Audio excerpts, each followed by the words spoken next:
Wash your hands and elbows. Pardon? Welcome to the Bureau for Paranormal Research and Defense. There are things that go bump in the night, Agent Myers. And we are the ones who bump back. Hellboy. Well, come on in. Meet the rest of the family. Abraham Sapien. Liz Schumann. It's a beautiful name. Don't worry, Boy Scout. She'll take care of you. These freaks, they give me the creeps. Really? Every time the media gets a look at them, they come running to me. I'm running out of lies. If there's trouble, all us freaks have is each other. What the hell is that? Something big. In the absence of light, darkness prevails. 60 years ago, they tried to destroy the world. They're back. Master. Oh my God. Behind this door, ancient evil. Oh well. Let me go in and say hi.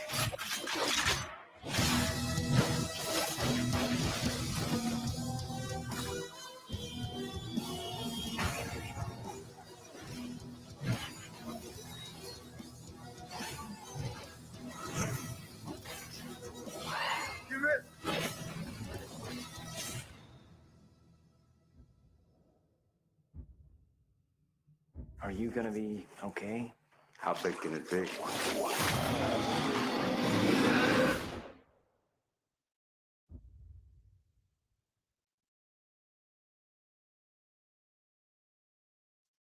Right, hey up, it's Steve from the Old Yorkshire Geek, and that was Hellboy from 2004, which is the subject of tonight's Magnificent Monday. There he is, obscured by my microphone thing. Hey, Wingrace is here. Give him Hellboy. Ah! very droll. So there we go. So that's Hellboy. Right, so it's a decent film. I've watched it twice today. Once with Guillermo del Toro's commentary, which didn't provide much insight, to be completely honest. A little bit, but we'll get into that. And then once properly. I did start watching. There's a huge documentary on the, which is longer than, well, it's about the same length as the film. And I haven't had a chance to watch that because I didn't have time on the Blu-ray. If you get the DVD, I think there's like a 2-disc DVD set that you can get. There's actually more on that than there is on the bloody Blu-ray. But I think on the 4K, they've reinstated all the stuff that were missing from the Blu-ray. But I'm not getting that. Right. Anyway, before we start, don't forget, like and subscribe, share the videos, drop a comment, hit the notification bell if you're subscribed already. We're live on YouTube, Rumble, and Twitch. I've checked already. We are. I'll just double check. Yes, we are still going. Oh, look, we've detected copyright stuff. It's a bloody trailer. It'll be fine. Bloody YouTube. Yes, we're live on Rumble and all them other places, and Twitch as well. What else? I'll upload it to Spotify, Amazon Music Podcasts, and Google Podcasts. I'm also on Facebook, X, and Instagram. Links in the description, as are links to my 2 books. Give them a whirl, whatever. Right. So, Hellboy. Right. Guillermo del Toro directed this. It'd actually been written, that essentially the script that we see on screen is one that he'd written and were ready to go by in 1998, apparently, 6 years earlier. But the studios weren't ready at that time, excuse me, to do a well, essentially what at the time would be a big budget superhero film. They weren't ready just then, but especially not with Hellboy. But a few years later they were, but it wasn't exactly a huge budget movie anyway, not compared to some that were out at the time. It had a budget of about $60 to $66 million. We know, which is not to be sniffed at, but it's not huge for an effects-heavy movie. There are quite a lot of effects in this film, but a lot of practical effects, a lot of practical monsters. and but augmented with CG. So it's a nice balance. But that's what you get with Guillermo del Toro, who's famous for his monsters, obviously, Pan's Labyrinth, etc. I couldn't think of anything else. Pacific Rim and stuff like that. Devil's Backbone, one of his best films, and I think it's one of his favourites. I think at the time, I think he counted Devil's Backbone and Hellboy as his two of his favourite films. I don't know if that's still true. But Devil's Backbone is a really good film, a spooky ghost story. But I like the other one he did, and I forgot to call it. I can't remember the call it. I'm going to have to check now. Oh dear. Hang on. Let me do a... We're live, and I'm forgetting things already. That ghost story, something to do with Crimson. What they call it? Crimson Peak. That's it. Crimson Peak. I really like that film. That's a good and nice spooky ghost story. And it's Shape of Water. Yes, which he won an Oscar for, didn't he? He won an Oscar for Shape of Water, which is kind of like he used Abe Sapien again, didn't he? In that, a lot of people suggesting, yes, Crimson Peak, yes. Good film, good film. I saw his Shape of Water. That's a good film as well. All of his films are pretty good, to be honest. I haven't seen Kronos. So I can't comment on that. But I like all his others. Mimic, Blade 2. Some say that's the best Blade film. Could be. Etc. So Devil's Backbone, Pan's Labyrinth, and the others. And he also did Cabinet of Curiosities, didn't he, on Netflix, which were also good. I don't think he directed any of those. I could be wrong. Can't remember. But that was a good series as well. Right. So, as I said, directed by Guillermo del Toro, starring, of course, Ron Perlman as Hellboy, the role that was made for him, I suppose you could say. Selma Blair, who I've no idea what Hellboy sees in that character, Liz. But she's the only woman in the films. Well, she's the only woman at the where Hellboy is. So maybe that's why he loves her, because she's the only woman available. Which is a terrible character, I think. Jeffrey Tambor plays a great role as the FBI boss. Carol Roden as Rasputin, who is fine. Rupert Evans as Myers, the young FBI agent, who were written out of Hellboy 2. I don't know why. Maybe probably a good reason. And of course, the late great John Hurt as Broom, Professor Broom, which is short for something else. Broomstead or something. I can't really remember. It says here somewhere. Bruttenholm, that's it. Right. Let's get on with the film, shall we? Let's get on with the film. As usual, I won't just be playing the film because I'll get into trouble. Got into trouble for the bloody trailer, didn't I? I got a copyright notice. Still saying it. Oh, it's gone off now. We're safe. Anyway. Wingray says, from what I heard, he was only in the first movie as a forced audience surrogate, and they didn't need him for the sequel. Oh, right, fair enough. Fair enough. That's what Wingray says. But they wrote him out, didn't they? They sent him off to Antarctica or somewhere. Because Hellboy didn't like him, did he? Thought he had designs on Liz. God knows why. It's bloody awful, but never mind. Right, let's get on with this film. So I'll make myself teach tiny. There we go. I decided to put the Hellboy thingamabob in the background, just for the change. Here we go.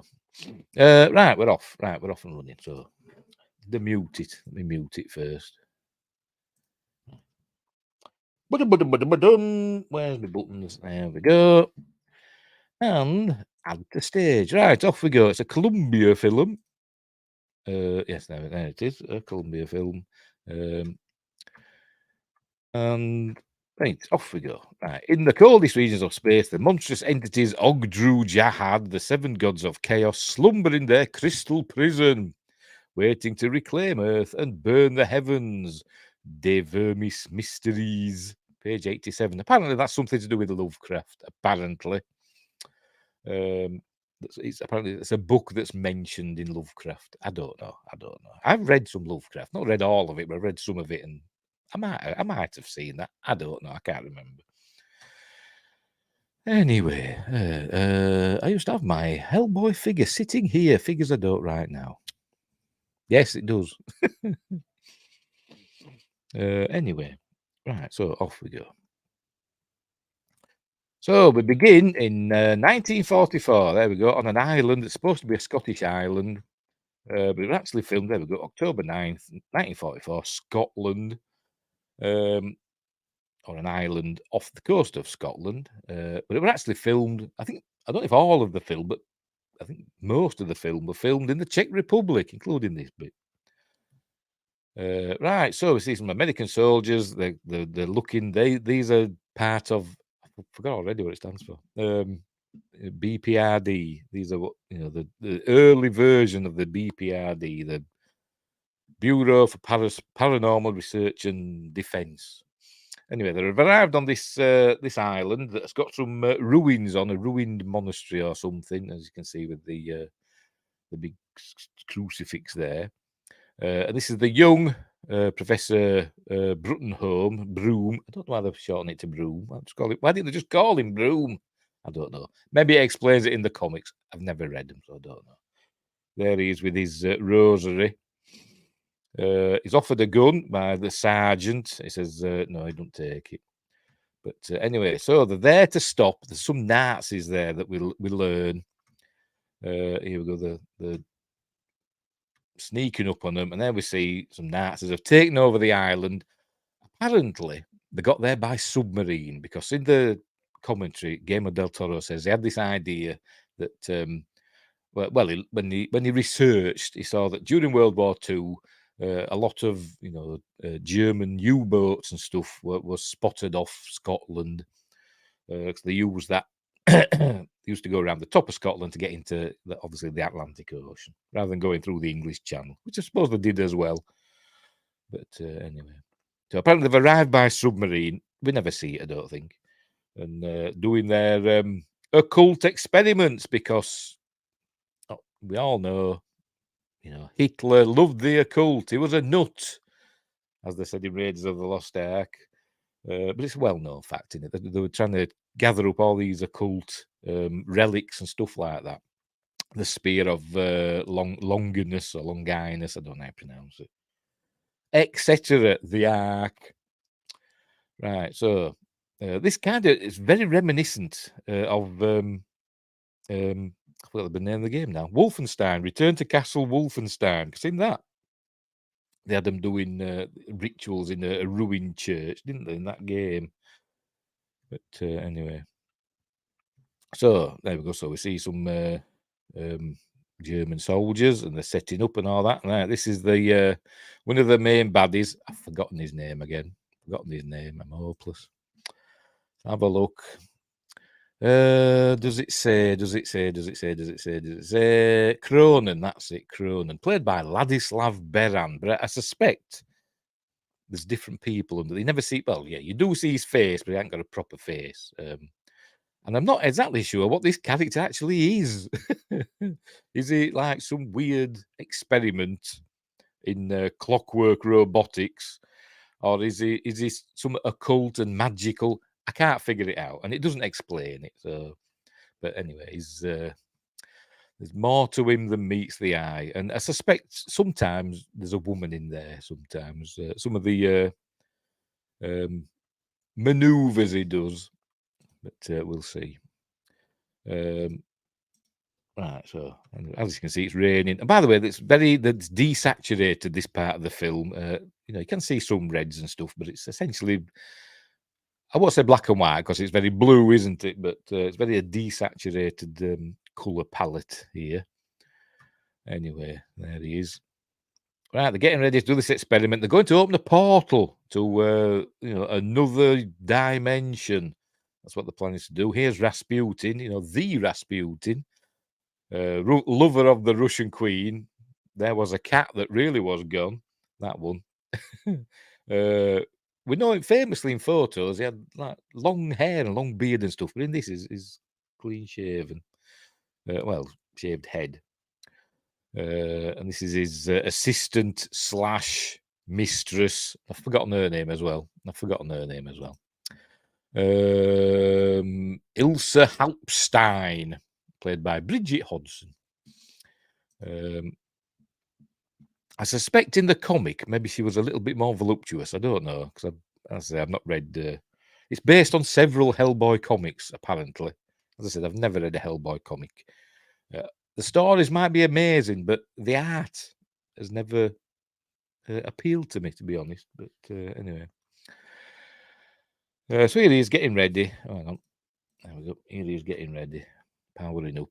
I say he's got a goatee, so you can tell he's bad. Oh, no, he's got a beard as well.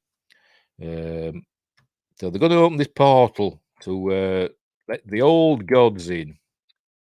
Windgrace says, supposedly Del Toro made up most of the cool stuff about Cronin. In the comics, he was just a dude who wore a gas mask and bodysuit because he was OCD. All right. Fair enough. As I said, they don't really explain how he exists. I suppose you don't have to overthink it. We'll see later on that he's essentially a clockwork man. He's got like a key that he turns in his chest to make himself go. And is described as being like an addict of surgeries. He's cut off his eyelids and his lips for some reason and replaced body parts. And he's all like stitched up. And so I presume underneath his skin is like a robot, I suppose. I don't know. But and it's said that his blood long since dried up. And only dust remains. When he gets shot, like dust comes out. In the film, they had to. It's a PG-13 film, so they had to find ways to have it like essentially bloodless. Although you can have a bit of blood in PG-13 films, but they didn't want like blood spraying about and super gory things going on. So that was one of the ways. He's got dust instead of blood, but that just sends off alarm bells in my head, thinking, well, how do his eyes work and all his other bodily parts? Or is he just an entirely clockwork person with machine eyes? I don't know. I'm overthinking it. Or is it magical? Is it some spell brought him back to life? I've no idea. Right. So they're getting ready to do this grand experiment. This is some Nazi officer. I have no idea who he is. But the Führer doesn't look kindly on failure. Where's the U gun? Never mind. But there will be no failure, General, he says. So they're going to open this portal and get the old gods. It's heavily inspired by Lovecraft. But they're getting ready to do that. Then we've got to open the portal. Our enemies will be destroyed. They'll win the war, etc. Blah blah blah. In the commentary, Guillermo del Toro, I say, doesn't offer a lot of insight into the making of the film. It's more about how he loved the comics, and as a kid, he loved comics in general and pulp fiction, not the film, books and stuff, pulp entertainment and all that stuff, and little about the actual making of the film, but he did, and this history, his own personal history about how he used to work in a, his words, lunatic asylum as a volunteer. I forgot what we're going to say now. We're going to say something else. What was it? No, it's gone. Never mind. Oh, right, yeah, that was it. And it talks about Hitler and all that being members of the Thule Society or Thule Society, however you want to pronounce it. Because they wanted to discover, the secrets of, Ultima Thule or Thule. I've heard it pronounced both ways. Then that mythical island up in the north somewhere, where supposedly the birthplace or the origins of the Aryan race, etc., is connected with Atlantis and stuff, and Hyperborea and all this, other stuff. Right, so he's got his put on this mechanical electronic glove, and they're working with magnetic fields and electrical things and all that. Huge, capacitors and all this stuff going off. So they're getting ready to open up this portal in that there. Let's play it a bit. There we go. It's all spinning about and doing stuff and zapping. And there it is. And they open up the portal, they open up the Stargate, get a wormhole going. Look, Jack O'Neill jumps through, shoots them all, and saves the day. But there you go. They actually do open the portal. So the Americans decide to attack. There we see the crystal prison. Oh, this is a light that got sucked through, and it's still attached to the cave, so the light's still on, and we see it shining its light on the crystal prison of the old gods. Anyway, there it is. So they're all in there, various wings of the prison, waiting to be brought through and freed. So everything's going swimmingly for them so far, but I think Broom sticks his head up to have a look, and then this fella here notices and goes to I was taking a picture, and goes to investigate. So the Sarge, who's there, him there, starts to chuck a couple of grenades. There we go.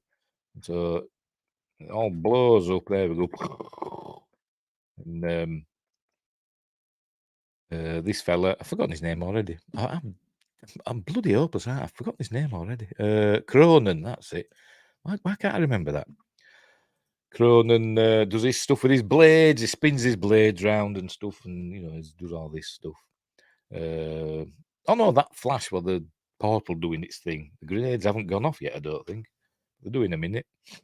It's going over to kill people, and then the grenades go off. A minute. There they are. There they go. Took the time, didn't they? The grenades go off, and they throw him into this pillar. And then he gets skewered by a big bit of metal. So it's destabilized the portal now. The portal's destabilizing. Look, it's all going wrong. And there you go. There's Rasputin, and he gets all bent out of shape. So he gets sucked into the portal. There he goes in. He goes, and the portal closes. Right. So now there we go. It says there's Broom. The portal's been open for too long. Something might have come through, so they've got to go around searching. So while the soldiers are searching for whatever might have come through, they notice that Cronin has disappeared. So he's legged it because he was skewered to that pillar. But they've got to go and look round. But while Broom is patching up his leg, he got injured in his leg. He's patching that up. And this chubby soldier's looking after him with his torch, and they see something in the darkness. That's where he's describing that it's Rasputin, the Rasputin, who was, and he describes how he was murdered back in whenever it was, 1912, something like that. I can't remember. It might have been later, just before the Russian Revolution, wasn't it? And they were like basically poisoned, stabbed, shot, etc., drowned. He says emasculated, castrated. That's what he said. They did everything to him. It took a lot to kill him, but he says he's still around. So he's obviously, immortal in some ways. Hello, Josh Temple's arrived. Here he is. What's up, everyone? Hellboy's up, and they're just about to meet him. There you go. That's telling him about Rasputin. But then they hear a noise, and it's where we meet Hellboy in a minute. Of course, this soldier takes pot shots at him because he's American. There you see, it's red. So this is where we meet Hellboy. And they all want to shoot him because it's a demon, basically. It's a demon, isn't it? But Broom has some sort of intuition and decides he's going to coax him down with a big Baby Ruth bar. Is that a real thing? Probably. Don't know, but it's massive. You have massive chocolate bars in America. I wish they were that big here. But anyway, he coaxes. There he is. You can just see him there. Coaxes young, in a slightly ropey CG baby Hellboy. There he is. He comes down. He gets a blanket. And he jumps down into there we go, into Broom's arms, and thus a legend is born. There we go. Next we see him taking a photo. So as I said, they give him the name Hellboy. Kind of unfortunate, but it's stuck. And there he is in a photo with the rest of the soldiers. It says what division they were, and I looked it up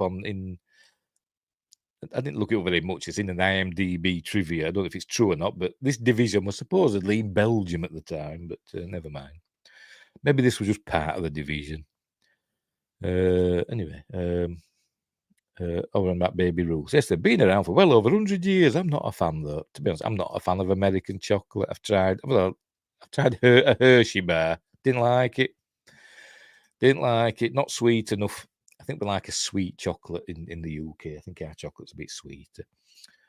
Anyway, right. So, and then I get the opening credits.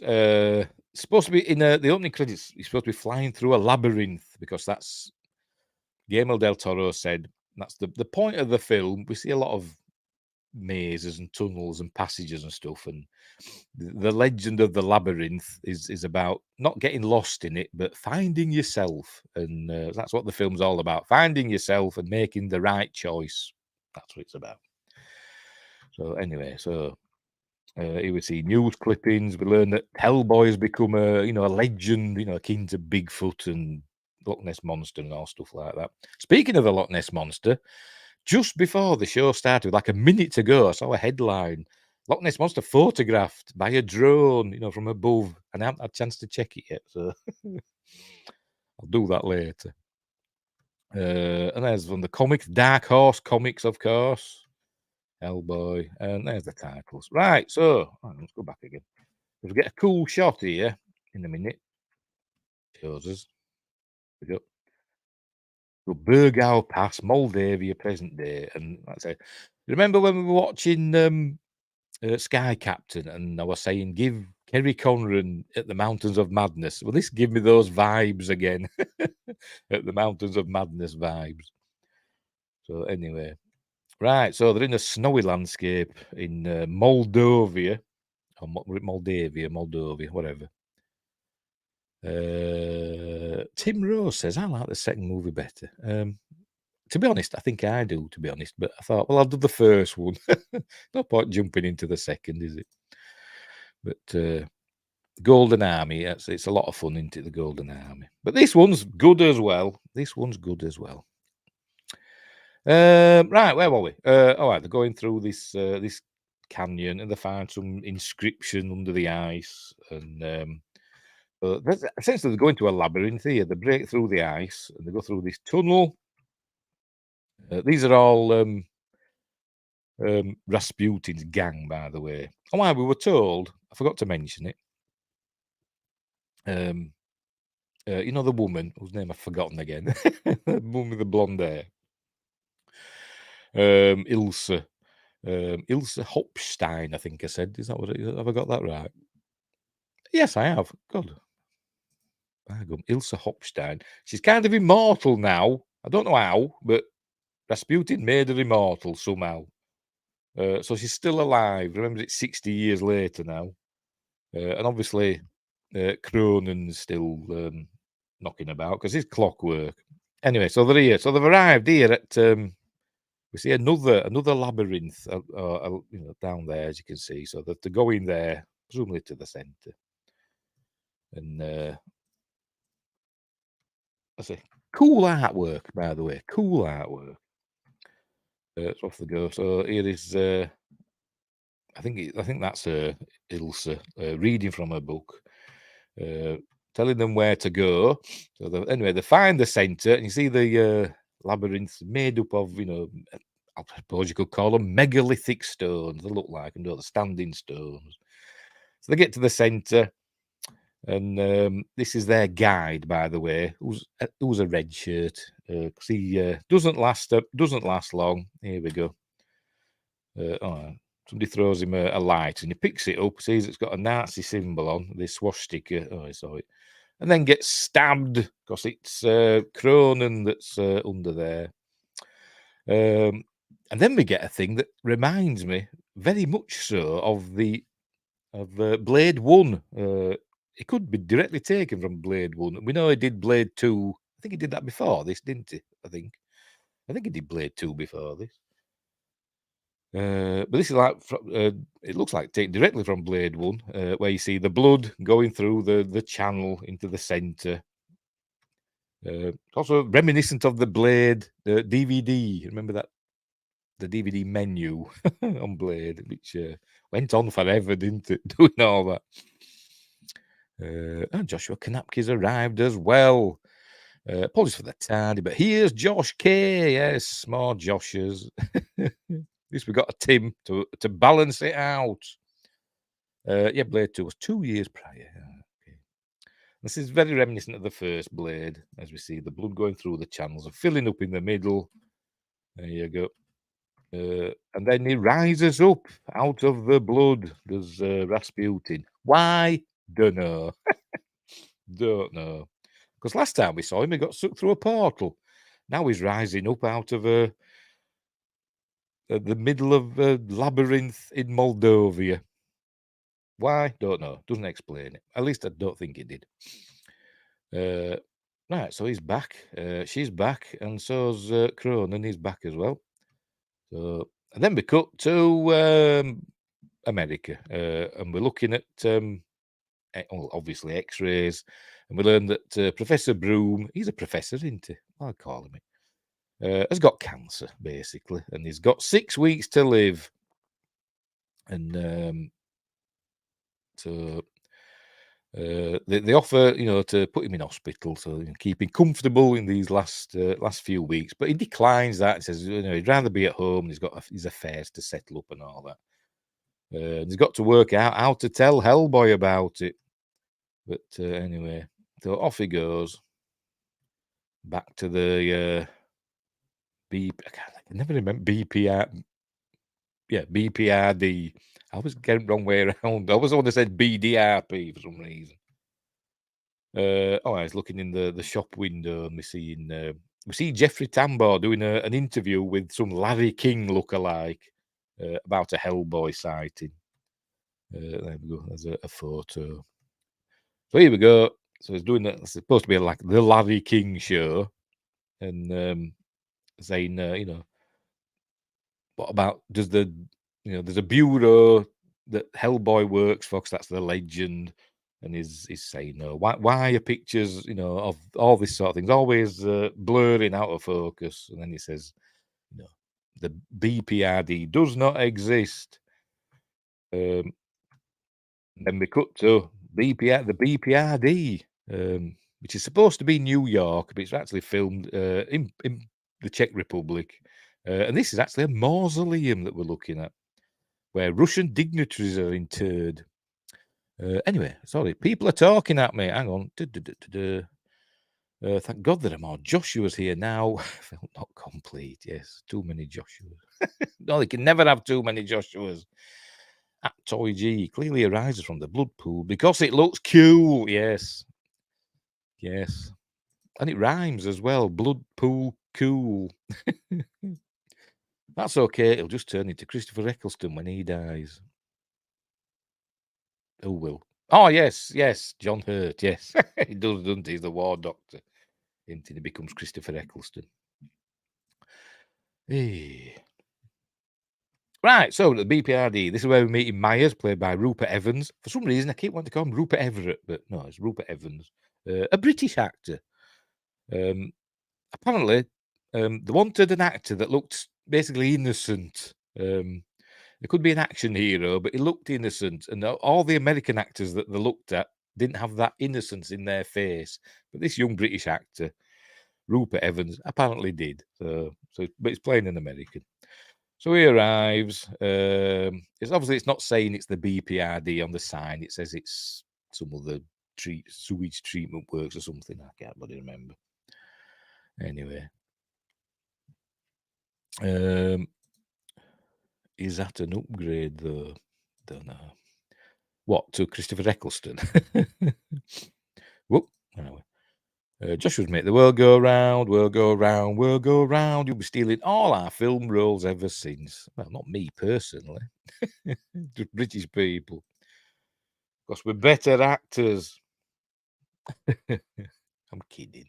It is weird though, isn't it? It is weird. There must be something about the way that the British train their actors and actresses that just works well in Hollywood for some reason. I don't know. But anyway. Right, so he goes in and they do this scan of his eye. There you go. And they open the gate. In he goes. And so that's the BPRD logo. A hand holding a sword with a triangle. I don't know why that's there. So here we go. Oh, this is, I forgot his name, Zimmerman. Not Herman Zimmerman. I think it's Jeremy Zimmerman. He's actually the casting director. And Guillermo del Toro put him in it because he liked his voice. He's got a very droll voice. Maybe like me, don't know. But we learn he's 5 minutes late, is Myers. And he's going to Section 51, which is a play on Area 51. Don't know why. What's that got to do with the paranormal? Apart from UFOs, but, you know, it's more of a conspiracy thing, isn't it? Rather than a paranormal / occult thing. Anyway, so he's standing in the middle and it goes down Thunderbird style into the ground. Or, I forgot what they call it now, that film. Fantastic Voyage. They do that in that as well, don't they? Go underground in that.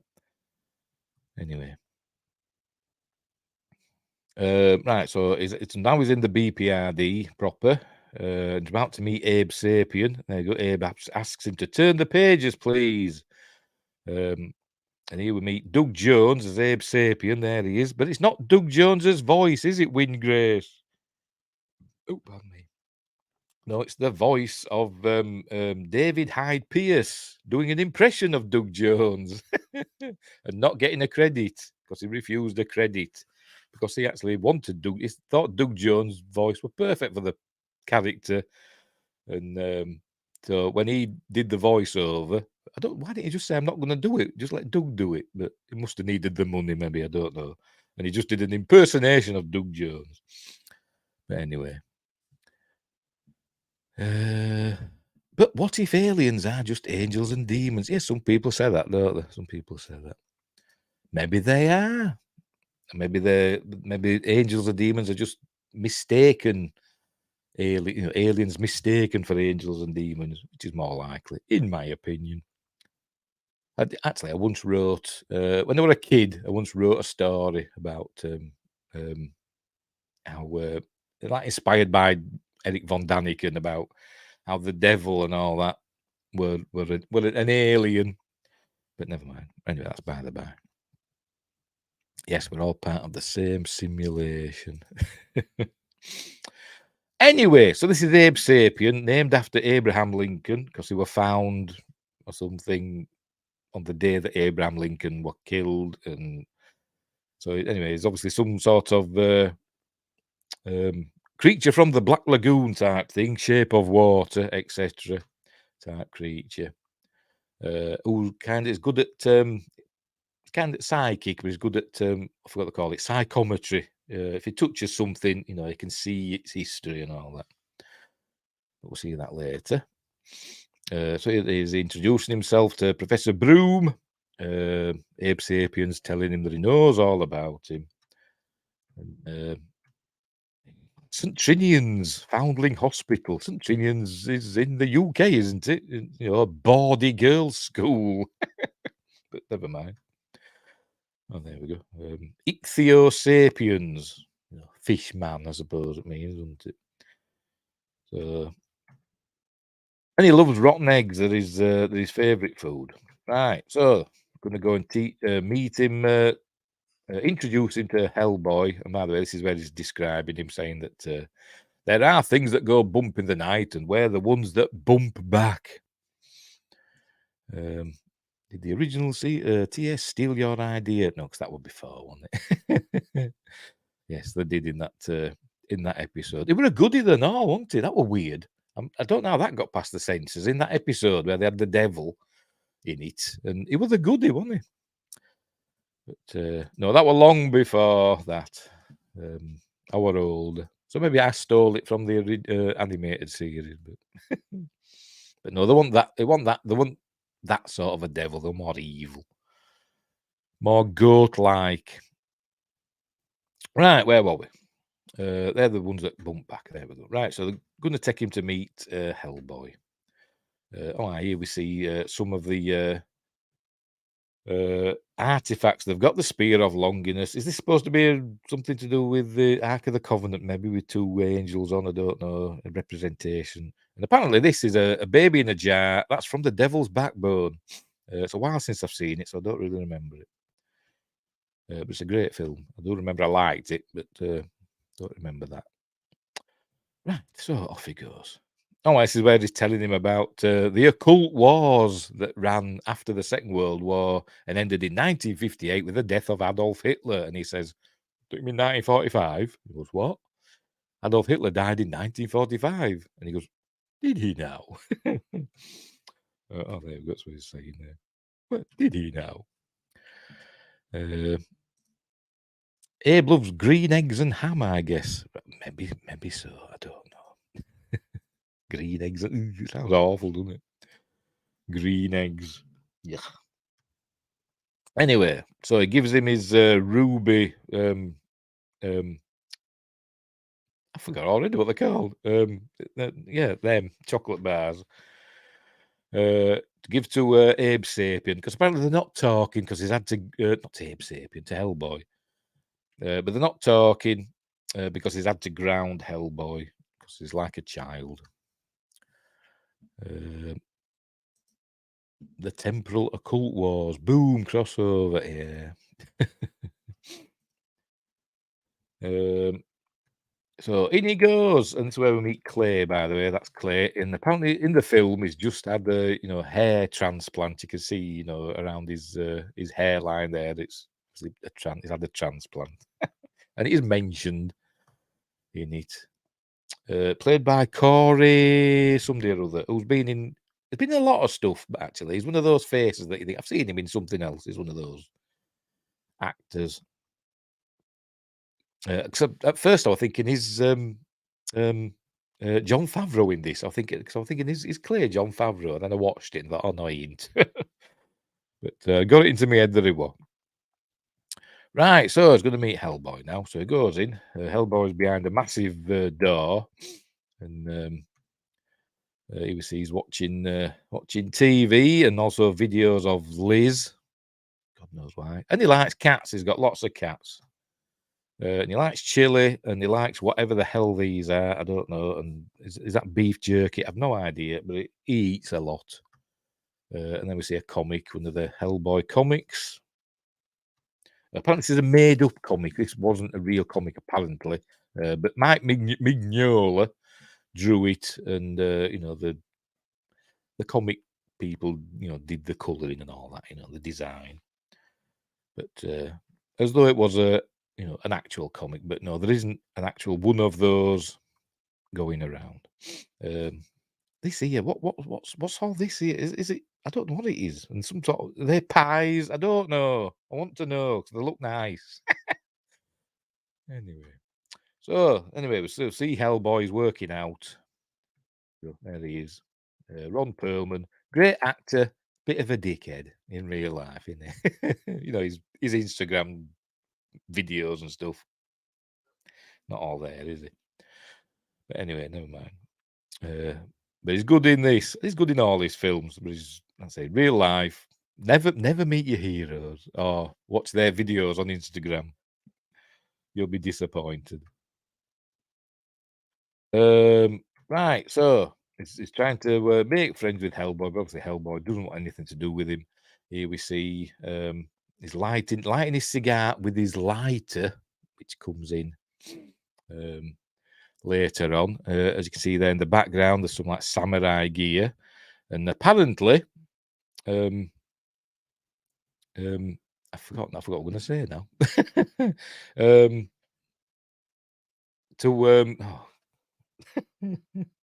He's basically designed after a samurai into it. His knot in his hair and stuff and all that. But I forgot what I was going to say. Never mind. But that's to do with the design of Hellboy. Tell you, my brain stopped working. I had a brain fart then. He every bit the D head. Yes, he is. Never watch our heroes singing. Imagine, yes, that as well. Yeah, dear. Yes, 100%. Actors, eh? Actors. Wanting to be relevant.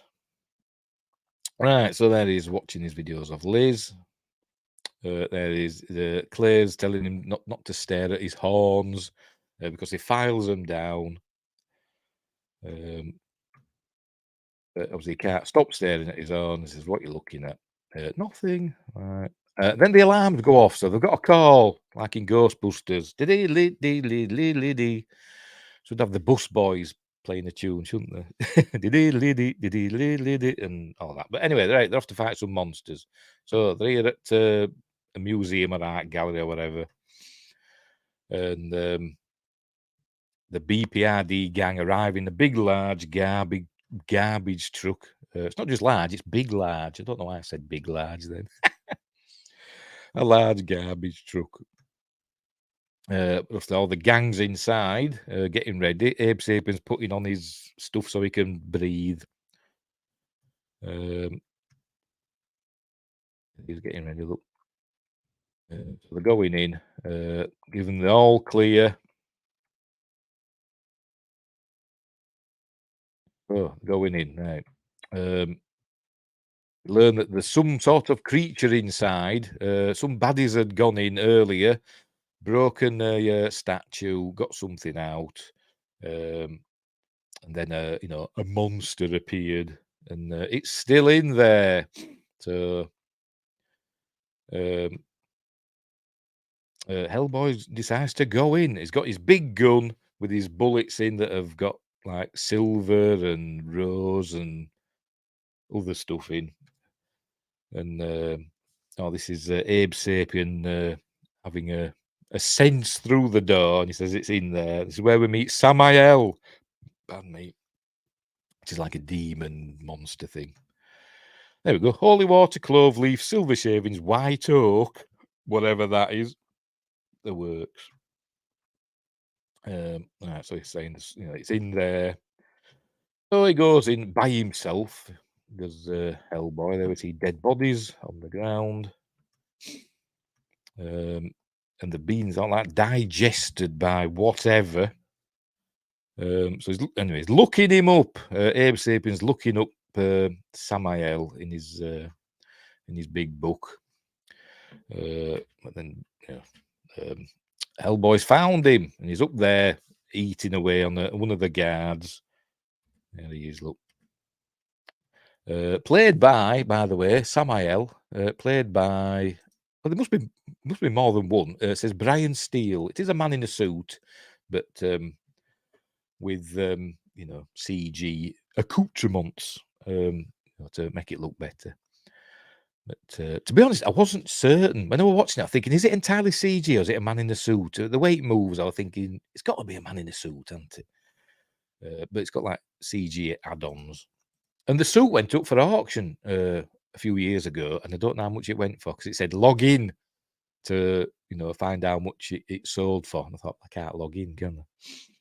So the suit has been sold at auction. Anyways, right. So here was found out. Let's have a read. Oh God, to whom vengeance? Oh, me reading this out loud doesn't summon him. Belongeth. Shew thyself, lift up thyself, thou judge of the earth. Blah, blah, blah. I'm not going to read all that just in case. There we go. Samael. It says Samuel, that, doesn't it? The desolation son of Nergal. Hound of resurrection, harbinger of pestilence, and something of destruction or whatever. Don't know. But I bet Guillermo del Toro did all this. I bet he did because he likes stuff like that, doesn't he? So he's telling, he's giving Hellboy the lowdown. But Hellboy just wants to have a fight. Says there, I'm not a very good shot, but his gun, which he calls the Samaritan, really big bullets. And I noticed, by the way, similarities between Hellboy and Samael. They've both got like markings on the skin, like swirls and stuff like that. And I'm thinking that's some sort of symbols. And they've actually got kind of similar eyes, colouring and stuff like that, because they're both demons, aren't they? So there you go. So they're going to fight. So there we go. And Hellboy thinks he shoots him. He thinks he's killed it, but obviously he hasn't, because he's the Hound of Resurrection in more ways than one. But he thinks he's killed it. But there we go. And he turns round. Up to the end, how do I kill it? And we learn that he doesn't. So they're still fighting. It's all still kicking off. Look. It's all cool, mashing him about. Long before the Hulk in the Avengers. I think it'd have to be written or read in Latin to perform the casting. All right, so I'm safe then. Oh dear. And it's not bound in human flesh and inked in human blood. Kanda. Anyway. Right, so they're fighting away, and he's getting thrown about. He's Hellboy. You can see he gets thrown out the window. And and there we see Rasputin's there, and Hellboy recognizes his voice. I don't know how, because they were a baby last time he saw him, wasn't he? But never mind. Rasputin's telling him it's because of him that he's coming to this world, and he's just going to shoot him. But when he gets his gun out, he's gone. But Samael's back there, and he uses his tongue to grab hold of Hellboy. But Myers arrives and starts shooting Samael, and Hellboy's hurt. His arm's hurt, and then we see he's actually got something stuck to his arm. Not his stone arm, his regular arm. Oh man, that's a tracker bullet that he's loading. And then we see he's got that thing stuck to his arm. He just notices it. What's that? And apparently it's some sort of, it's laying eggs inside Hellboy. Right, so Hellboy goes chasing Samael. I think he shoots him, shoots the tracker bullet into him so they can track him. So off they go, running through. It's supposed to be New York, but as I said, it was filmed in, I think it was filmed in Prague. And it's some sort of Halloween parade or something like that. Because they keep saying, good costumes. Myers is saying, as all the people are seeing Hellboy and this monster running about. Saying good costumes. There's some sort of other costume people.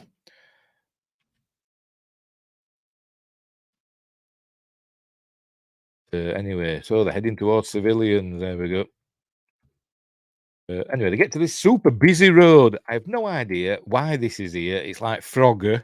And none of the cars are slowing down. It's just, they're just bombing, going really low. It's just stupid. None of the drivers got eyes. Can't they see the people standing in the middle of the road? We're just carrying on, look. I don't get, they do this a lot in films, don't they? Like, vehicles don't have people driving them. And it's not as if it's like, a 6-lane motorway, freeway or whatever. It's like some road in the middle of a city. But anyway, we saw, go back again. We saw Myers get clipped by one of the cars, and obviously they just all carry on going. And this one's bearing down on him, but luckily Hellboy arrives and he says, red means stop, and he punches it, and the guy goes over the top. Cool. They're fine, the people inside. Right, so they've got to go and carry on looking for Samael. Myers is fine. He's hurt his arm, he was clipped, but he's all right. Rasputin clearly knows how not to be seen, but I didn't spot a larch. I don't get that. That's gone over my head. Everything goes over my head, though. But anyway, you'll have to explain that, because I'm an idiot. I'm genuinely an idiot. Everything goes over my head. I know a larch is a tree, isn't it? Great Trees of Britain, number 73, the larch. I think that's a Monty Python sketch, isn't it? Anyway, right, so they have to go down into the subway, where the trains are. Go down there, it is. Go down there. And so they're going to fight here, but then a train comes. Oh, so it was Monty Python. All right. So I did get. All right. Right. Anyway, so Samael breaks into the train, goes running through, and then Hellboy jumps onto the train. Apparently, actually, really hurt himself on this bit. It is really Ron Perlman that jumped onto the front of this train that apparently was moving. It must have been safe, but he actually did hurt himself and broke a rib or something. But he's hanging on there, and there the train guard is hitting him with his fire extinguisher. And he says, "I'm on your side," and I don't believe him, so he knocks him off. Then he gets the train runs over and repeatedly keeps knocking his head. And when he sits up, we see his horns are glowing. And then he touches them and goes, "Ow!" But like in about a minute or two's time, he says he's fireproof. So why did he go ow? Then I don't know. Anyway, right. So he's going to fight Samael again. Here they are fighting, and as we see, they're on the tracks, and much like we saw in Friday Night Appointment with Fear last Friday, when Jason got electrocuted on railway tracks. This is what Hellboy's going to do with Samael. There we go. He electrocutes him and kills Samael. He says, I'm fireproof and you're not. But yes, maybe they're sensitive. Yes, maybe they are. It's an erogenous zone. So he's killed Samael. He thinks he's killed Samael. His finger's on fire. Look, his finger. Well, it is on his stone hand. Maybe his human hand is more sensitive than his stone hand. So he's lighting his cigar. Right. So he thinks he's killed him. Well, essentially, he has killed Samael. But as we come to learn, it will be. Remember, he's the Hound of Resurrection. Right. Oh. And here we go. We see the body start to decompose, and these two lights come off it and fly away. Then we cut to it, and I say, abandoned subway area, locker room, where Cronin, yeah, he's there. I think she's there as well, Ilsa, and she's shaving Rasputin's head. Death is only the beginning. Yes, it is. Well, it is for Samael. She's shaving Rasputin's head with a cutthroat razor, straight razor. And here we learn that Rasputin hasn't got any eyes, so he puts glass eyes in, but he can still see. Maybe he's using his other senses. But he is like an occult being now. Because apparently, I never noticed it. I should have gone back and gone through it a frame at a time. But his eyes got sucked out, when he went into the portal. But I never noticed it. But, so he's got these glass eyes now. So he pops them in. And so when you get glass eyes, can you move them about with the muscles around, in your orbits or whatever the hell it's called? Can they move a glass eye around? I don't know, but he does. But it's magic. It's magic. There, look, he's moving his eyes about, moving his glass eyes about. Here we go. The green lights from Samael come down. Fulfilled his destiny. But when he dies, two more will appear. And we'll see that in a moment. See, look behind them. Two more there now. So every time you kill one, two more come up. Like the Hydra. Chop off its head and two more grow back. Etc. Right, so I don't think I forgot his name now. Brian Steele. I don't think Brian Steele is in both of those, is he? So I don't know which one he's playing. I don't know why he just got the sole credit, because you see, like I said, there's more than one of them. Weird. Does it say? No, it just says Brian Steele as Samael. I'm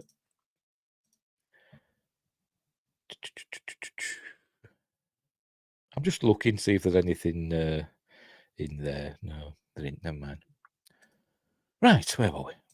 Let's make sure we're still going, by the way. Well, now we're into the stream. Make sure we're still streaming on YouTube. Yes, we are. We're still streaming on Rumble.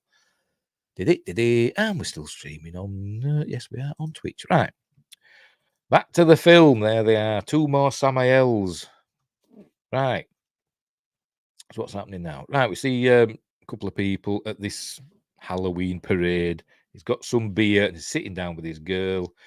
And then we see Hellboy's hot dog tail. I mean, it looks awful, doesn't it? Don't know why did they make it look like a hot dog? I don't know. But would it like that in the comic? Maybe. I don't know. Why didn't you put a little spike or something on it, you know, like a devil's tail or something? Just to make it look interesting. It looks like a giant hot dog, a big wiener, stealing this beer. It's prehensile tail, by the way.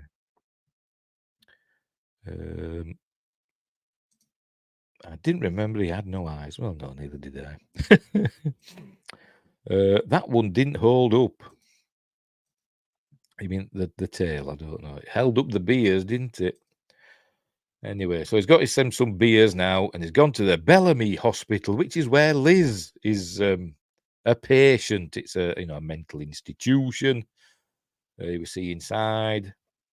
And one of the inmates, this is Liz, they're all going down the corridor, and one of the inmates says, "There's a big red man outside." And then the nurse is saying, "That's fine, darling, said Santa's not here for another month." Remember, it's Halloween. So then she goes out, she sees it's Hellboy, says, wants to see her, because he's in love with her. Don't know why, she's bloody awful. Well, she ain't, but she's just, the character's just not interesting. Even though she's got amazing powers, she's just not a very interesting character, in my opinion. But anyway.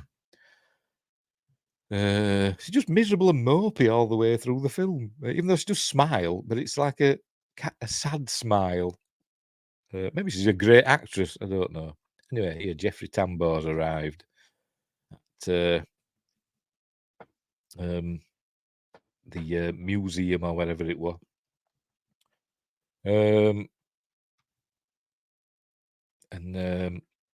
He's not happy that. Hang on. But she's super cute. I don't think she is. I don't think she is. But neither am I. So what am I to say? She's not my type. Anyway, right. So Jeffrey Tambor. I forgot the name of his bloody character. Manning. That's it. Tom Manning. Manning is not happy about Hellboy being, seen out in public and all that. If it were up to him, the BPRD would be shut down, etc. And there he's smoking a cigar as well, and he lights his with a match. Later on, he and Hellboy kind of have a bonding moment to do with their cigars. Right, so they're looking, checking out the crime scene, and Manning tells Abe Sapien not to touch anything. He says, I need to touch it to see, to use his psychometry. He says, don't worry, I don't have fingerprints, so I'm not contaminated. There you go. Right, so there you go. Broom asks Abe to show him, what happened. Then we get a flashback. Liz is too emo. It's a bit emo, isn't she? A bit. If it had been made, well, no, it's around about the same time, isn't it? It's like Twilight. She's got that. I forgot her name. That's in Twilight. Similar sort of person, isn't it? It'll come to me. You know what I'm like with names. Right, so we're seeing a flashback. He's going back in time, and we're seeing that it's Ilsa and Cronin breaking into the museum. You see Cronin coming down. So where I think sometimes there's a woman, a woman in this suit, as you can see there, very slim. But then when they go up to this case here, looks a bit more buff inside there, to me anyway. Could be wrong. It's working out how to get in, but she's got a key, as Ilsa, a big sledgehammer. She smashes the glass, and Cronin uses his super ace blades. He spins them around and stuff, and just goes shing. Must be super sharp. And it dissects or bisects, whatever, the statue. There we go. And we see it just, there we go. And inside, there we go. This is Samael in here, apparently, in salt form. But then the guards have arrived because as soon as they broke the glass, the alarms went off. Hang on, where are we? But emo was the cool thing at the time. Yeah, it probably was, to be honest. Never cool, not in my book. So you're all arguing now. Oh dear. So the guards have arrived. So Cronin, I've always got to think of his name. Just think of Cronenberg, that beard. Just think of that. Cronin got to take them all out, which he does with ease. They do shoot him. Obviously, nothing happens. Why do they shoot her as well? Because she's a woman.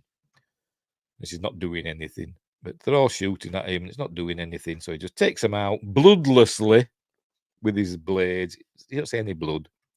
He kills them all.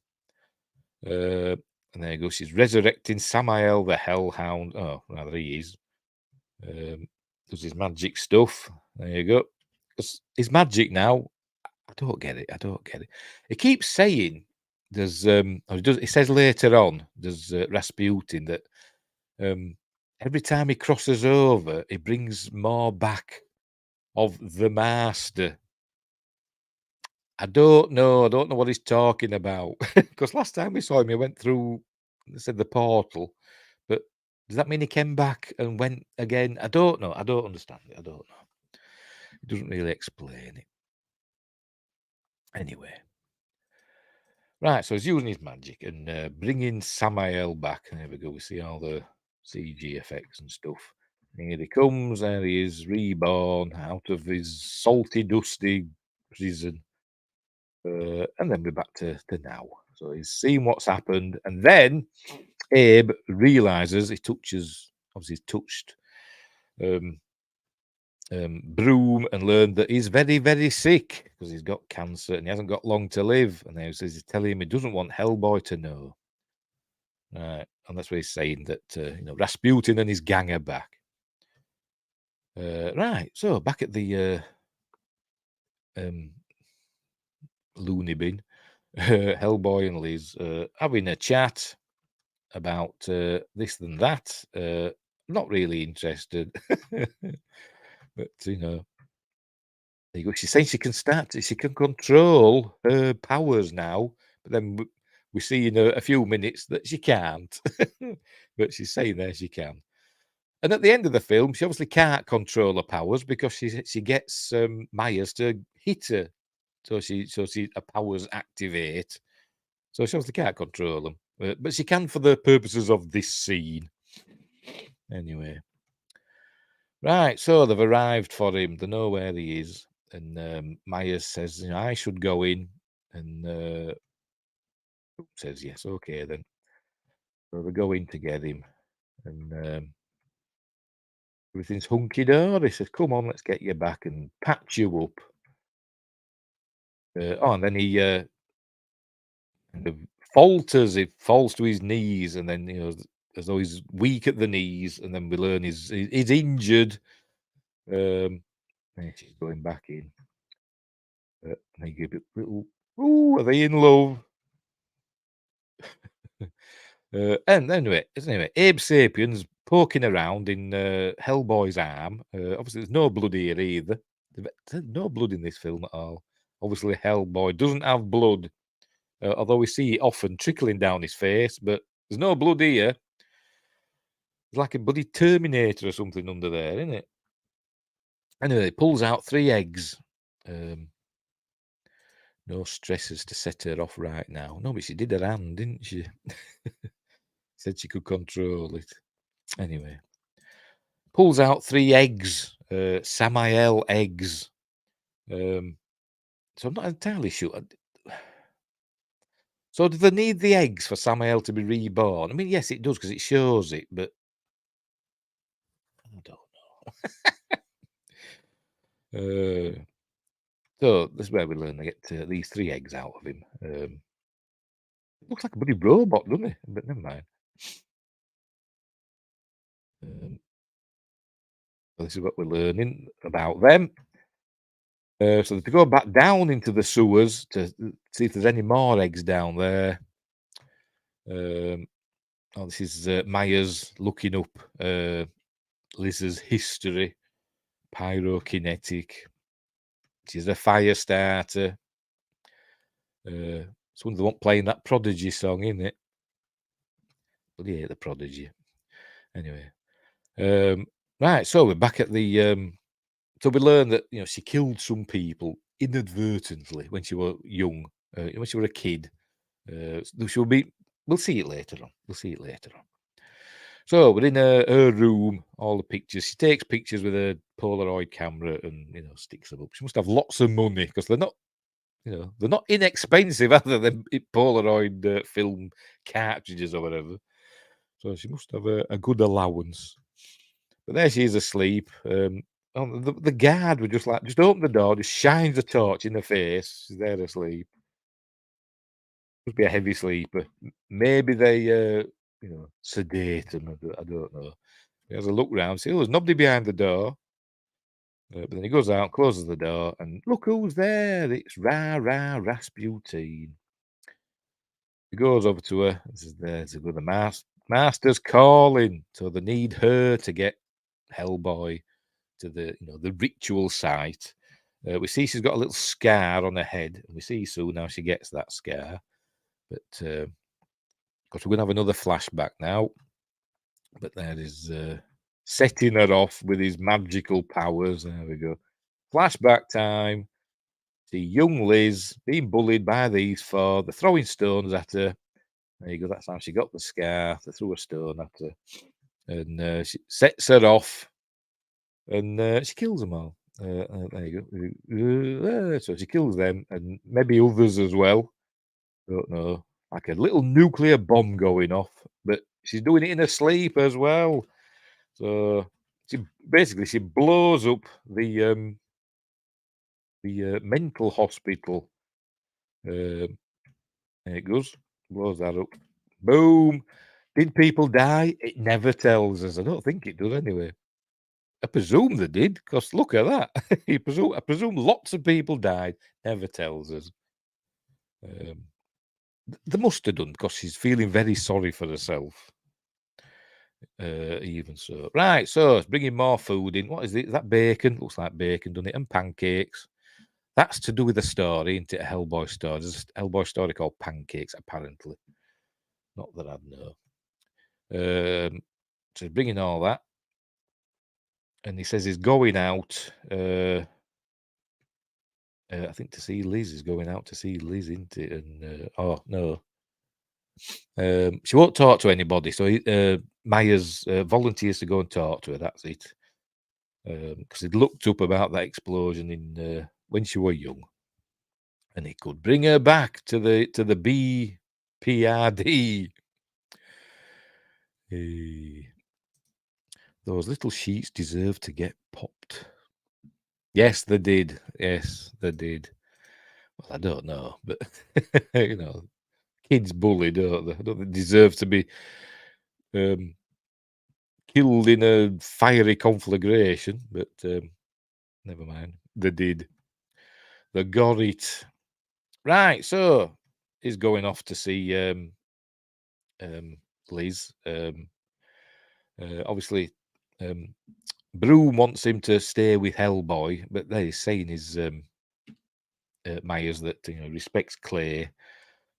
Anyway, he's going to go off to see Liz. This is where he's telling him that he's pure of heart. He says, "I'm not pure of heart." And, yeah, whatever. You are. Right, so there we go. To see what's left of the mental institute. But it's obviously still open for business. We hear somebody say that it'll take them a long time to get back to normal, but we don't hear how many people died or whatever. But she's obviously in isolation now. She says, she says that he wants to go in to talk to her. She says, "Are you sure?" As the doctor, so he goes in to talk to her. He talks her into going back to the BPRD. It's a beautiful name. He says, named Elizabeth, a beautiful name. He says 60% of women in the world are called Elizabeth. Don't know if that's true or not. Doesn't sound right to me. 60% of women in the world are probably called something in Chinese, probably. But anyway. Right, so it's telling her, they're going to pop in a taxi and go to the BPRD. Asking her back. And she says she's quit the bureau 13 times, so I don't know why, she's a quitter then, isn't she?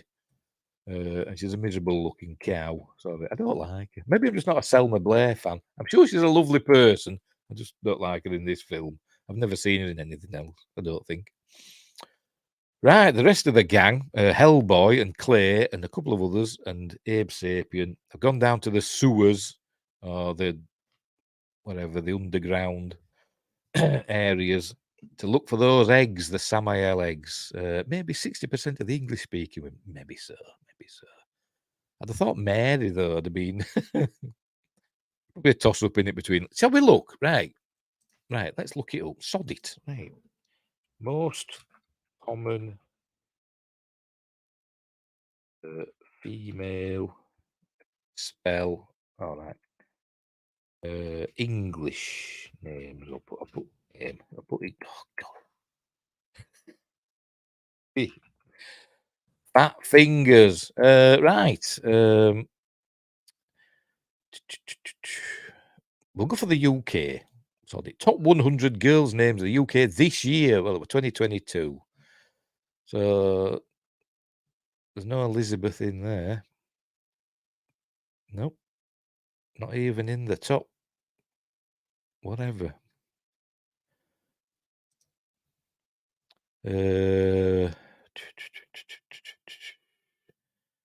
Right, we'll try this one. Top 210 English and British girl names and their meanings. Right. Top. This is just like a yearly thing, though. I'm on about generally. So they're all like for each year. Sophia, top spot in the UK last year. Don't know. Top 1,000 baby girls' names in the US. I think Olivia's there. I think they just made that up. But okay, we'll just do female names. Most common female names. The most popular baby girl names are Olivia, it says there. 5 names in each of the last 100 years. Right, so let's go back in time. 2004. Which when this film was made, 2004. It was Emily. Am I looking right? Yes. It was Emily. And the top for men were Jacob. Not Josh. Josh were number 3. Oh dear. Whatever. Who cares? Right, let's move on. Wraith hand. Yes, I have. Mashing. Oh, that's a wraith hand, isn't it? I'm talking about me and typing. Yes, that's a wraith hand, isn't it? Gonna suck my life out of me. Anyway, they're looking for those eggs. Right, so it's to go in the water, basically, in a bit. Where we're learning about where they are. He says there's a cistern on the other side of that wall, so they've got to work out how to get through. So Hellboy just smashes through. Yes. No Steve. Anyway, they smash through, and there we see Cronin with his terrible CGIs. They look awful, them, don't they? But if it's just dust, how do his eyes work? I don't get it. Obviously, he's heard the commotion. I think they could hear music. No, that's later on is the music. Sorry. There's got a big Men in Black style gun, which he doesn't get to use. So through they go. Lifts up a big grating. So Abe Sapien could go down into the water. He has them, what they call them? They crack them and they light up, those that he throws about. There we go. Throws them down into the water. Because they don't float, innit?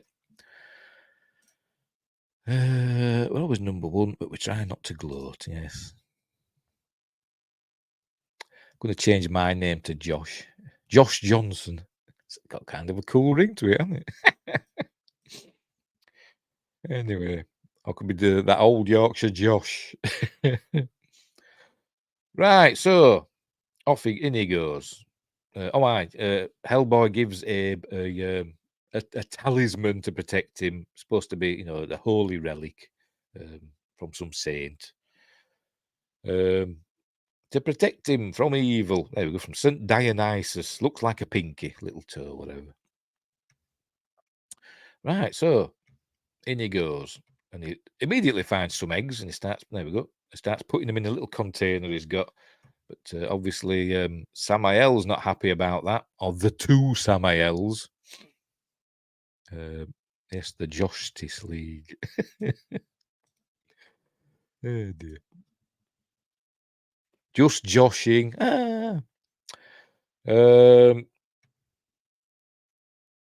Right, so the other guys are looking for stuff somewhere. They've split up to look for clues. It's never a good idea. Because Cronen's on the prowl. He's checking his weave, or whatever the hell it is. But Cronen's arrived, so Hellboy's running after him with Clay in pursuit. I am always welcome in the Justice League. Justice. Anyway, thank you. Much appreciated. Right, so I've found lots more of these eggs. Look, we see him down there. Lots more of these eggs, and but he gets got by Samael, and he loses his Tamil thingamabob, what they call it, talisman, his holy relic. He loses it. It comes off his hand, and he can't get hold of it. There you go. Samael's behind him. He runs away because he's not a fighter. He's Abe. He's not a fighter, so he does get quite badly hurt in this bit. They're chasing him around. He goes and hides, but they're still trying to get him. He's got a nasty gash on his chest. These other two are still looking, and this fella saw the two Samaels there. He says, "Bring your big gun over," and says, "Oh, there's only one of them. I can get it." There you go. And he says, "There were two. There's the other one." And obviously, they get them. They don't last long. There you go. Done for. So that's them down. What's his face? Hellboy is confronting Cronin. Oh no, he's in Cronen's lair and he's seen all his clockwork stuff and his bits and bobs. Meanwhile, Clay confronts Cronin or comes across him in a bit. What's happening here? We've gone too far. Oh, yes, he's fighting Samael. Samael arrives. So they have a fight and they go down the into a subway station. That's what they do. In the books, Abe's a pretty good shot and capable in a fight against normal folks. Well, yeah, that's probably this one is against normal folks, but not monsters. But he's more known in the films for his brains. He's not a fighter, is he? In the films. Right, so here we go. So they're fighting. They end up in the tube station. That's what we call them, subway station. Fighting in there, getting thrown about. And for some reason, there's a woman with a box of kittens. I don't know. But anyway, they're fighting away. All these people just standing about watching them. I'd be running for my life. I don't know why people aren't. They're just standing about watching them. Look. But,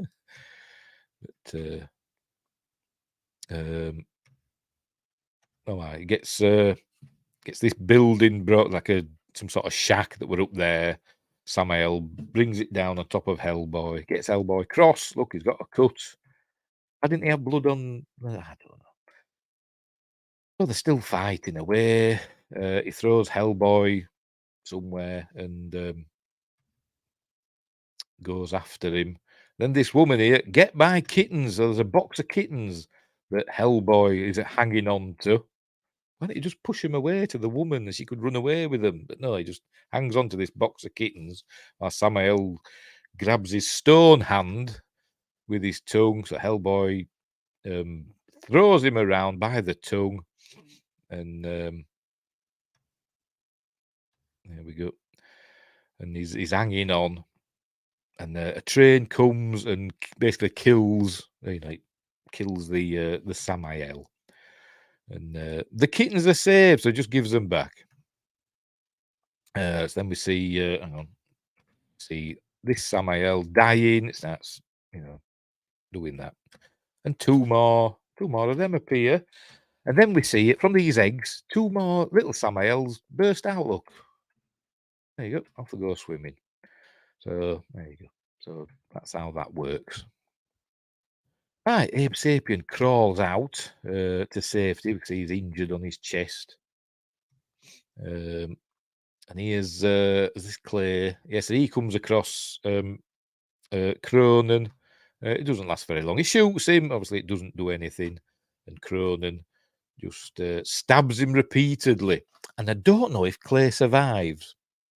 It doesn't tell us. I don't think it does anyway. It suggests he might not survive, but we don't know for certain. Is he in the sequel? I can't remember. There we go. He's stabbed repeatedly. He's giving it all like that. Is Cronin.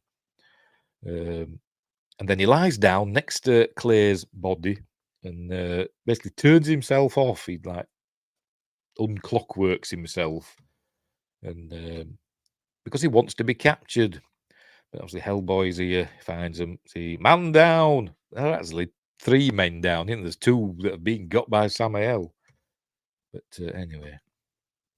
Meanwhile, Myers is in the taxi with Liz. She's taking photos of him, smiling. There we go.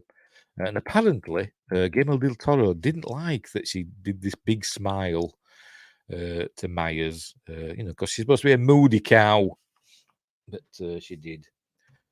Anyway, so they're off back to the BPRD, whatever. He will learn that he's not well, but he's going to be fine. They've got him in a Bacta tank. He's going to be okay. But Clay, may not make it through the night. Apparently. But I don't actually know. I don't know if he does die or not. Maybe it mentioned it and I missed it. I don't know. But so Manning's there telling Hellboy that it's all his fault. He was the leader of the team. 2 men are dead. One's critically injured. Abe, he's going to be fine, but he got hurt as well, and it's Hellboy's fault. So Hellboy sort of like has a bit of a paddy. And as we see here, he's going to start throwing things about because he's got, impulse control problems. Anyway, so she's back. But apparently it's just for the weekend, she says, and then I shall be on my way. Where to? I don't know. Another mental asylum? I've no idea. But he says, we've made some changes around here. He says, I'll show you around. We've made some changes. And then we learn that Hellboy's throwing things about. Manning is saying, I want that thing locked up. Hellboy comes out and says, Liz. And she says, nothing much changes around here. So there you go. So he's happy that Liz is back. And then we learn about that she's got these elastic bands on her wrists. This is something that Guillermo del Toro learned when he was a volunteer in a mental institute in Mexico. That some of the patients used to wear these elastic bands. If they were feeling odd or depressed or whatever, they used to just snap the band, and it some sort of comfort thing. I don't know, but that's what they did, and that's what she does with these. I don't know how it helps, but never mind. It obviously works for her anyway. But you can see that they're getting on. Meanwhile, Hellboy's writing notes for Liz. Myers is bringing in his bowls of chili. He's trying to write notes on cards, apparently. These are on cards, but we saw scraps of paper a minute ago, didn't we, on the floor? What's he doing? Anyway, Liz comes in. Comes to Hellboy's madly in love with her. She's madly in love with him as well, really, but she's not showing it. But she's going out with Myers for a cup of coffee, apparently. So that gets Hellboy's dander up a bit. So he basically fobs her off, says, never mind, because he will say, I've got something to tell, I need to tell you something. And then she tells him that she's going out with Myers for a coffee. And he says, oh, never mind, it can wait till later. So there they go. Maya says, do you need anything else? And says, not from you, no. So, so he's sulking. Meanwhile, Professor Broom is doing like an autopsy or whatever on Cronin, who they think is dead. There he is. This is where we learn that he was a surgery addict. And the blood in his veins dried up decades ago. Now all that's left is dust. How do his eyes work then? I don't know. How do Rasputin's eyes work? I don't know. Magic. It's the occult, I suppose. Anyway, so there he is. And then he finds this envelope with a couple of scraps of paper in. Why? Because it's a clue. That's why. So we need to know where to go next. That's why that's there. And there we see some fairies in jars. There you go. What, fair enough. There's fairies in Hellboy 2, isn't there? And they're not particularly good things, are they? I think. If I remember rightly, I can't remember. Right, so this fella is obviously supposed to be looking after Hellboy for the night. He hears a commotion from inside, lots of banging. So he goes in, and we see that Hellboy's broken out again. And he's gone to spy on Liz and Myers. There he is, watching them from above. This is supposed to be New York, but it was shot in Prague.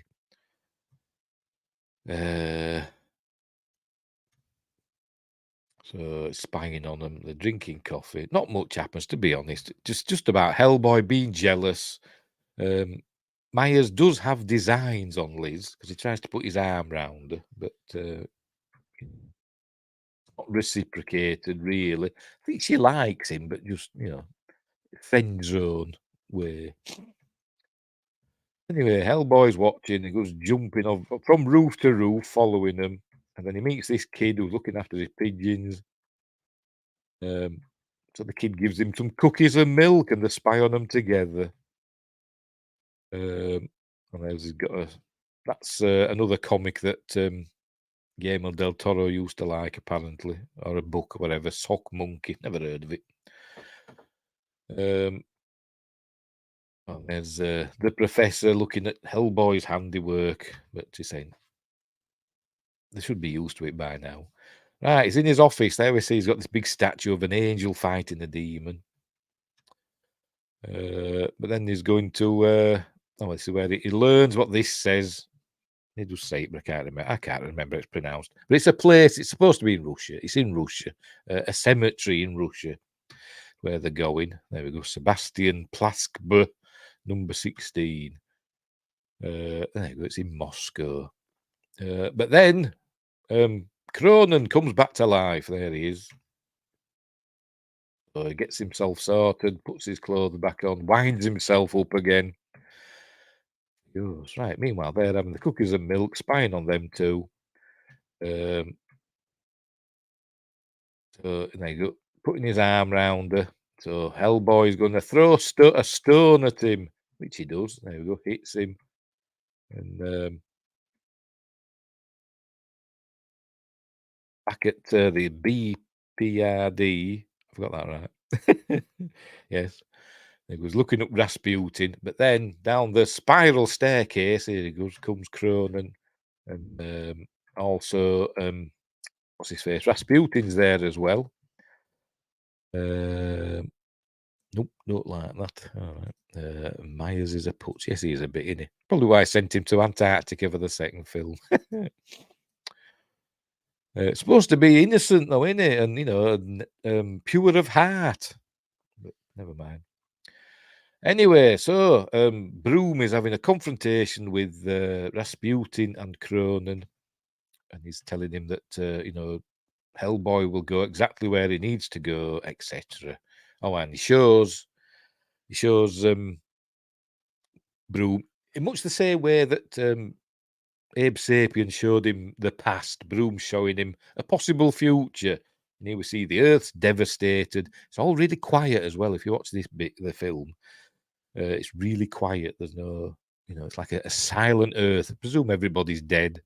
And there's like Lovecraftian, Cthulhu-esque creature tentacles in the sky. And there we see Hellboy, the king of the devastated Earth, with his big horns and his crown and all that. And we learn his actual name, which I forgot. Tells us. There we go. He's going to bring about the end of the world. And they said, but if they'd killed him 60 years ago, none of this would have come to pass. And now it is going to happen. But there we go. So it says, his real name, and he says, I only know what I call him, and nothing you can say or do can change that. And he says, I know him as son. There you go. So he knows he's going to die now anyway. He would die in anyway. He only had weeks, didn't he? But there we go. Cronen's going to kill him quickly. There you go. Blade straight through the back of the neck. So that's the end of Broom. They're still there watching Myers and Liz. But then cars arrive. They know something's up. And wrong. Cars arrive and take Liz and Myers back to the BPRD because, Broom's being killed. So they go back. So it's a crime scene now. Broom's dead. And so he's obviously sad. And they have the funeral, etc. And now Manning is now in charge of the BPRD. They were Hellboy watching from above. Now he's got Broom's rosary. Is his connection to goodness. Right, so Abe Sapien's getting better. Look, he's doing a Rubik's Cube. He says he's been doing them for decades and he's only ever done 2 sides, which is probably better than I've ever did. There you go. Right, so they're going to Russia. No, they're not yet. They're going to go to Russia in a bit, but this is what's his face? Rasputin and his gang arriving in Russia. I presume it's still filmed in the Czech Republic, but here they are. And here we see I forgot his name. He's a British actor. Oh, I'm gonna have to look it up. Hang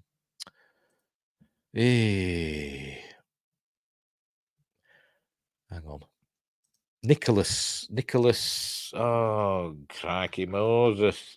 Hang on. Who did he play? Bear with me. Bear with me. It'll come to me. Nicholas Ball. That's the fella. This is Nicholas Ball, a famous British actor. He was in Life Force as well. One of the the space shuttle crew. But he's playing a Russian general or whatever here. And with Rasputin there. But they need to get this thing open. So the thing that's been welded shut. And it's like a monolith, as we see. There you go. It fell from the sky to the Tunguska forest. So it must have been the Tunguska blast of 1908 that this arrived in. It's going to show us. Yeah, we always land on the bits it's not showing us. Go on, show us. There we go. Like a big monolith with 2 holes in and something inscribed on it. And later on, we learn that Hellboy's got to put his hands in there. It's like a lock to unlock the other dimension. Right, so what's this here? They're paying him lots of Nazi gold. I presume that's yes, it is because it's got swastikas on. They're paying him all that for this. Right, so we're back at the BPRD. You can tell because of the logo there. So this is where they got to go to. 50 miles from Moscow, a big cemetery. They got to go there. And so that's what they're going to do. Manning's going as well, and he's not happy that Hellboy will be going. But Liz says she'll go with them.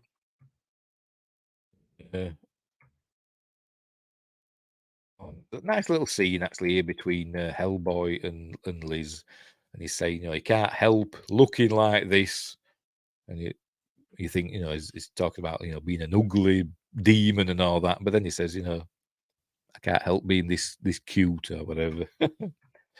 It's a nice little scene between them, showing that they do love each other, and there is something going on, which carries on in the second film, doesn't it? And that ends on a cliffhanger as well. Are we ever going to get Hellboy 3? No, but we've got another Hellboy film, didn't we? Which I didn't mind, although it didn't carry on, did it? It was just like a reboot with David Harbour. Anyway, the BDRP gang are in this plane heading for Russia. Hellboy's in a crate for some reason. Or he was, or he will be soon. Anyway, they've got all the weapons, got grenades and stuff and all that. Right, so here they are. I'm driving through Russia. You can tell it's Russia because it's snowing, and it always snows in Russia. But it's November now, isn't it? Must be November now. So fair enough. Right, so he's in a crate now. He's in a crate now as they're heading for this cemetery, which is actually a real cemetery in the Czech Republic, and it's massive apparently. Guillermo del Toro in the commentary said something like 3 million people are buried at this cemetery. It's huge. But anyway, so they're in there looking. They're looking for Rasputin's tomb. So, and they said it could take, forever. They're never going to find it. And Manning's complaining about it constantly. So they should go back to the hotel and try again after breakfast. And Guillermo del Toro said he based that on his mother. So she's always wanting room service and stuff. So Hellboy has an idea. He's going to find a talker. He's looking for a talker. So he finds like an open grave, jumps in, opens up a coffin. We see a dead person there, and he holds that over it and it chants some words. Nope, and there's another reboot on the way. Is there another one coming? Oh, God. Just let Guillermo del Toro finish his Hellboy trilogy. Because it ended on a cliffhanger, didn't it? Sort of. Anyway, so he brings this fella back to life. This poor dead chap who's not looking in the best of health. But anyway, when it starts moving in a minute, there we go. I don't know who did the like this sort of effects in this film. I know Hellboy himself, or the Samael, I can't remember, were done by Rick Baker's team, not Rick Baker himself, Rick Baker's team. And I don't know if they did these as well, but it actually reminds me this of the bodies, the zombie bodies, or whatever you want to call them, that we saw in Life Force, which I mentioned a few minutes ago, didn't I? They were done by Nick Maley in Life Force, and these kind of remind me of that. Good mechanical effects. You can tell it's a puppet and all that, but still well done. But so he's reanimated this dead person, and he's not happy about it. Did you ever watch the third movie, which was animated? I didn't. I don't know. They did the one that were like a motion comic, wasn't it, or something like that.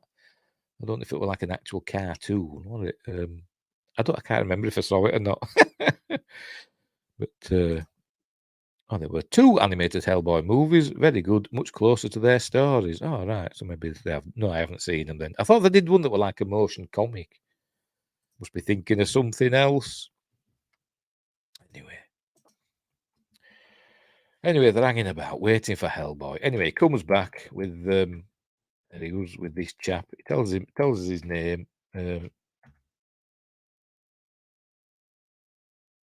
That's hang on in a minute. P. Rosie. Go on, tell us his name, because I forgot. Hey, what the hell is that on his back? Ivan Klementovich. So he's helping Hellboy. Because for some reason he knows where Rasputin's tomb is. Why would he know where Rasputin's tomb is? No idea. He just does. They're called Sword of Storms and Blood and Iron. Oh, right, very good. Not seeing them. I could have sworn that they were just like more. I must be thinking of something else. Anyway. So, they know where the tomb. So they find Rasputin's tomb. They go in. It's all dark, obviously, and very elaborate. You wouldn't have thought Rasputin had got a very elaborate tomb, would you? You know, not with his ignominious fate, but never mind. Oh, there you go. And he says, we'll be fine as long as we stay together. And as soon as he says that, bing, jing, all this happens. And they split up. They're in two groups now, Hellboy and Manning, and a red shirt, not red coat, a red shirt. And Liz and Myers and their red shirts. In the other group, off they go, going separate ways. Right, so Hellboy and Manning and the red shirt and Ivan, obviously, end up on this like a bridge. And he's moaning all the time. He's saying speaking in Russian, by the way, and he's telling Hellboy if he had legs, he'd kick his ass and all that. Voiced by Guillermo del Toro, apparently. So anyway, he hands over Ivan to the red shirt. So you know that he's going to die because the door starts closing, and all the gears and cogs and stuff all start activating some massive machinery. Who built it? No idea. But there you go. Manning tells his fella to stop. Hellboy saying, "Come on, we've got to get across," and Manning saying, "Stop." And as he's going, this is it's obviously called lime. Oh, they're all called stuff to do with stone, like limestone, clay, and some others as well, which I've forgotten. But there you go. He's saying, "Not afraid of you," Come on, I don't want to miss it. There's something coming up. Oh, see, I bloody missed it. Look, there you go. I'm in charge. We go back. You ready? Well, a huge hammer pendulum thing that's there for no reason. But it sends Lime and Ivan crashing to their deaths. And as he's going down, there you go. He's saying, "I was better off dead." They've got to then the door, the other side starts closing in a very Indiana Jones style. Because if you watch it, Hellboy notices the door closing, so he grabs Manning and throws him at the door. You see, he goes flying. Look, an old fella though, got broken bones and stuff. Never mind. He's going through. You see the door there. It's halfway shut, isn't it? Meanwhile, let's say it's movie time, isn't it? Movie, the concept of movie time. But anyway, so Hellboy's to get there now, but this big pendulum is still swinging, look, and smashing the bridge. It's obviously moving across as well then. This is more than one, I don't know. Why is it there? I don't know. Oh, and then Hellboy does a Legolas run off the Battle of the Five Armies, which actually came out after this. So Peter Jackson stole that from this. As you can see, the bridge is collapsing. So Hellboy's running on the falling stones, just as Legolas did in Battle of the Five Armies. And you see the door's still closing. But it just makes it. Look! It was still there. I mean, did it stop? It must have stopped. There was a motion comic to the Fury. I knew I'd seen something about it. Right. Oh, for Pete's sake! There we go. So he goes sliding through, just makes it, gets his tail in as well, just in time, just like Indiana Jones with his hat, gets his tail in. Right, so then they hear music.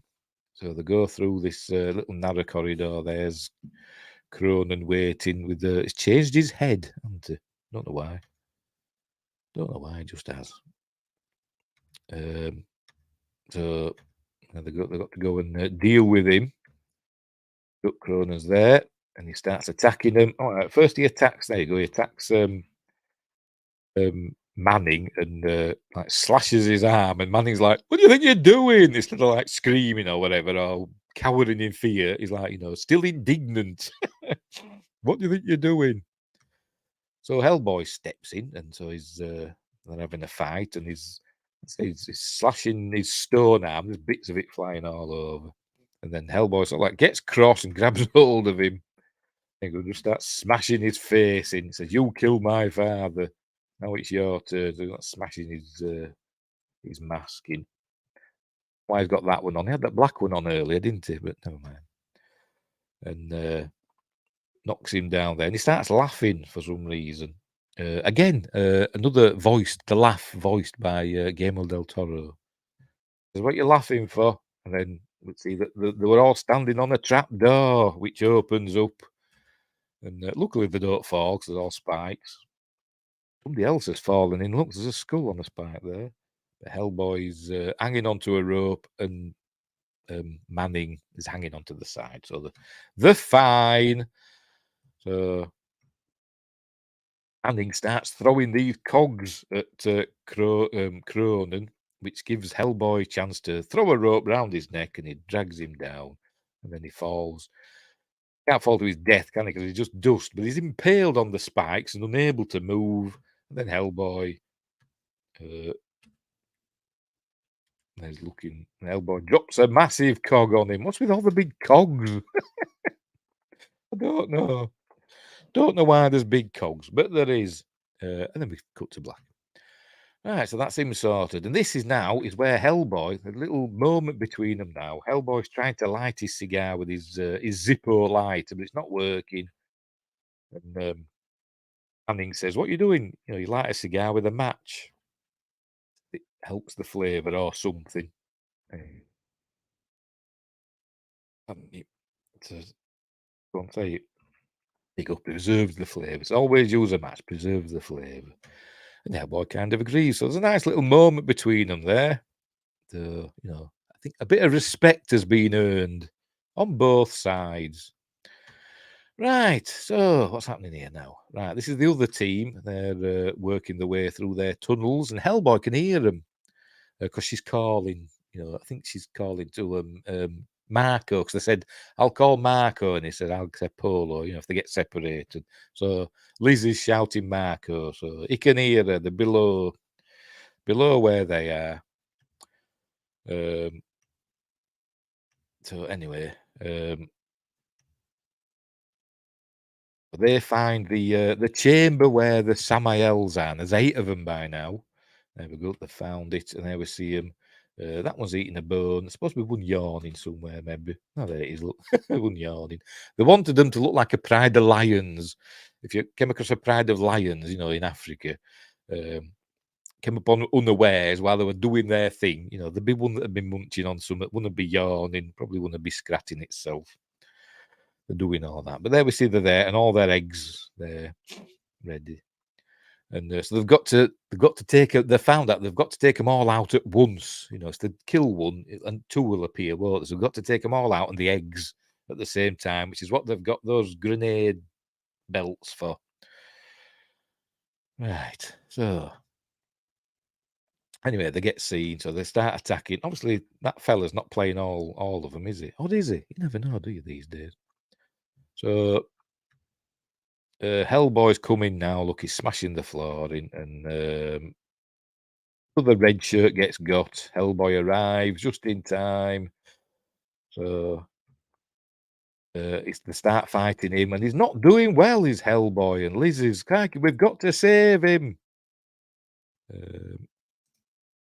That's why I only use matches for my cigars, because of this film.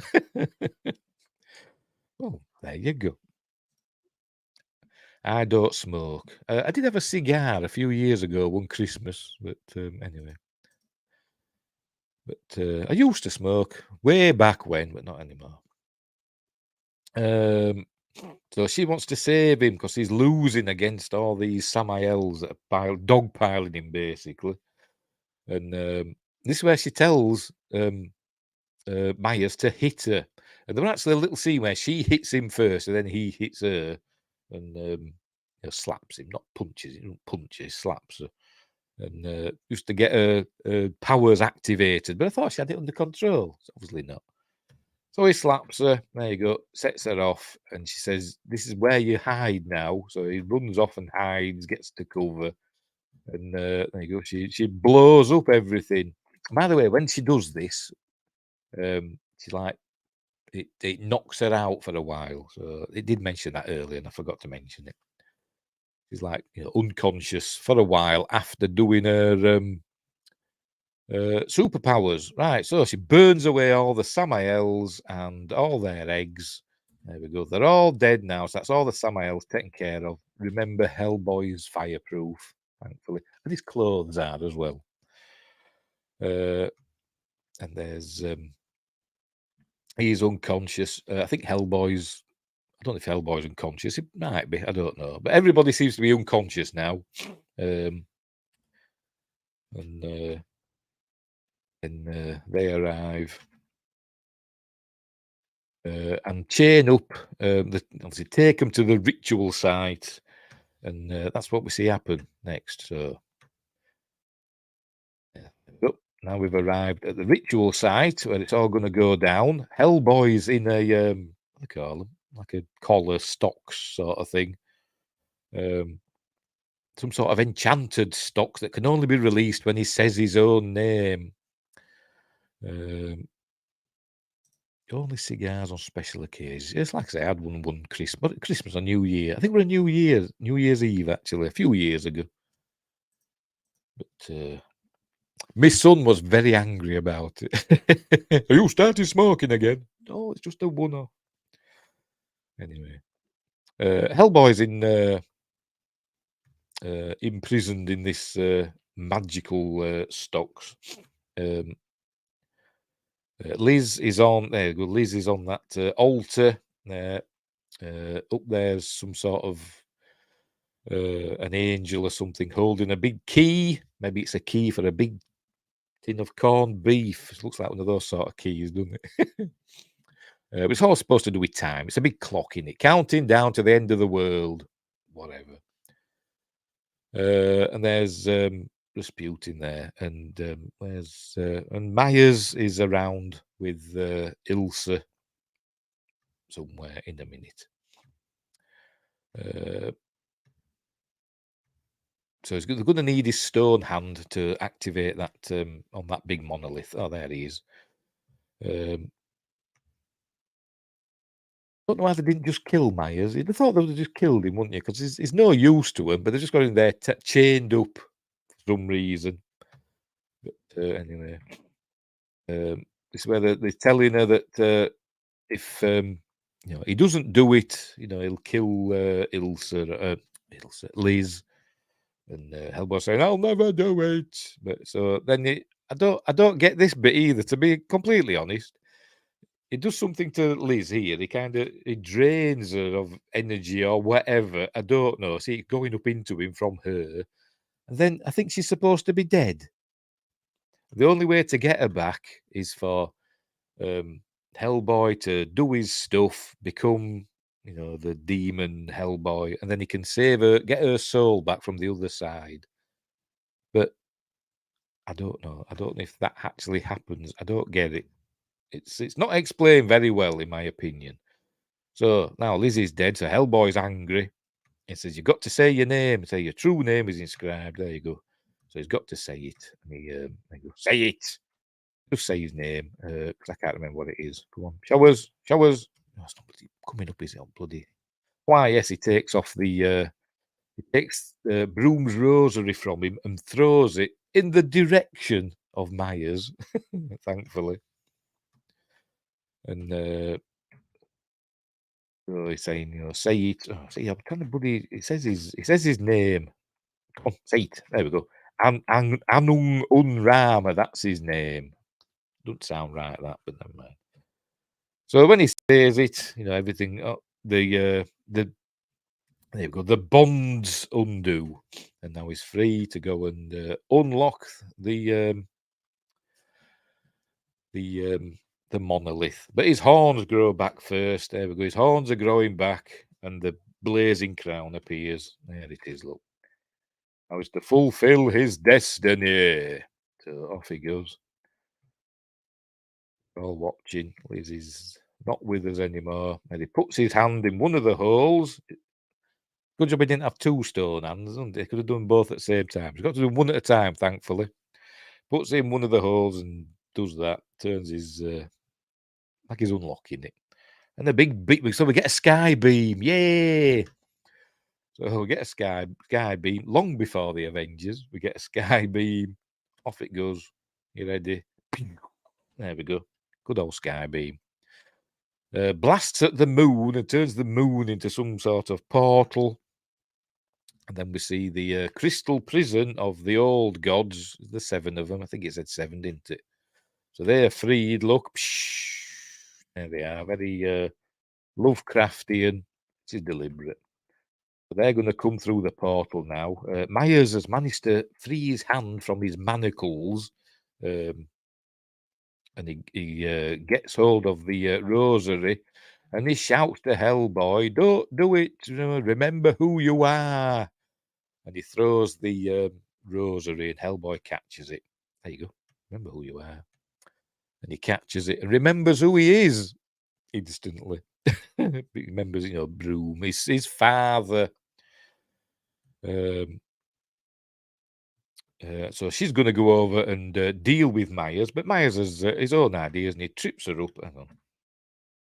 Oh, wow, by the way, he caught the rosary and it burnt his hand in the crucifix because he's evil now. So that reminds him, oh no, I don't want to be evil anymore.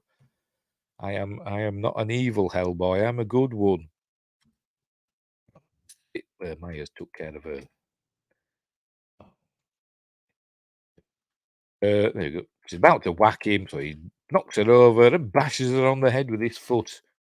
Wouldn't be able to do that these days, would you? Never mind.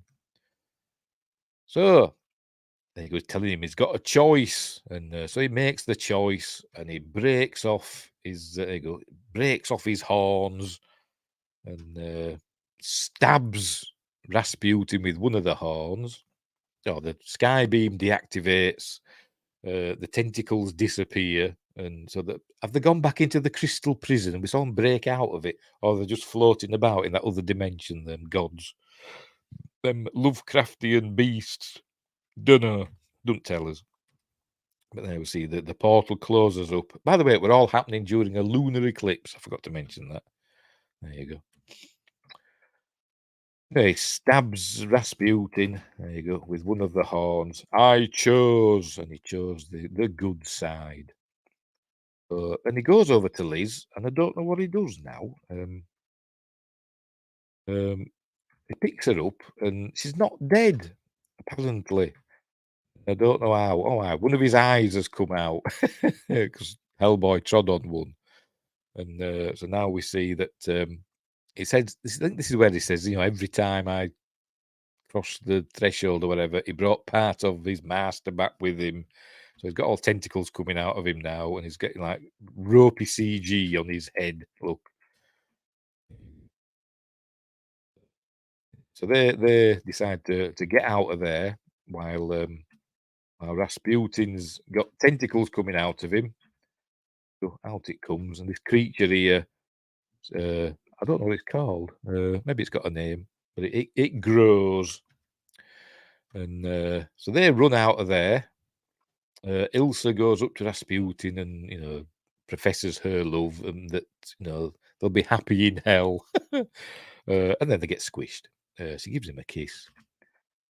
I don't think Rasputin were really that bothered, but never mind. But anyway, the creature's growing, and it's just showing us, and then it squishes them. Well, presume it squishes them. It shows that, so presume they're squished and gone. Right, so they're heading back out. Myers says he's got a grenade belt.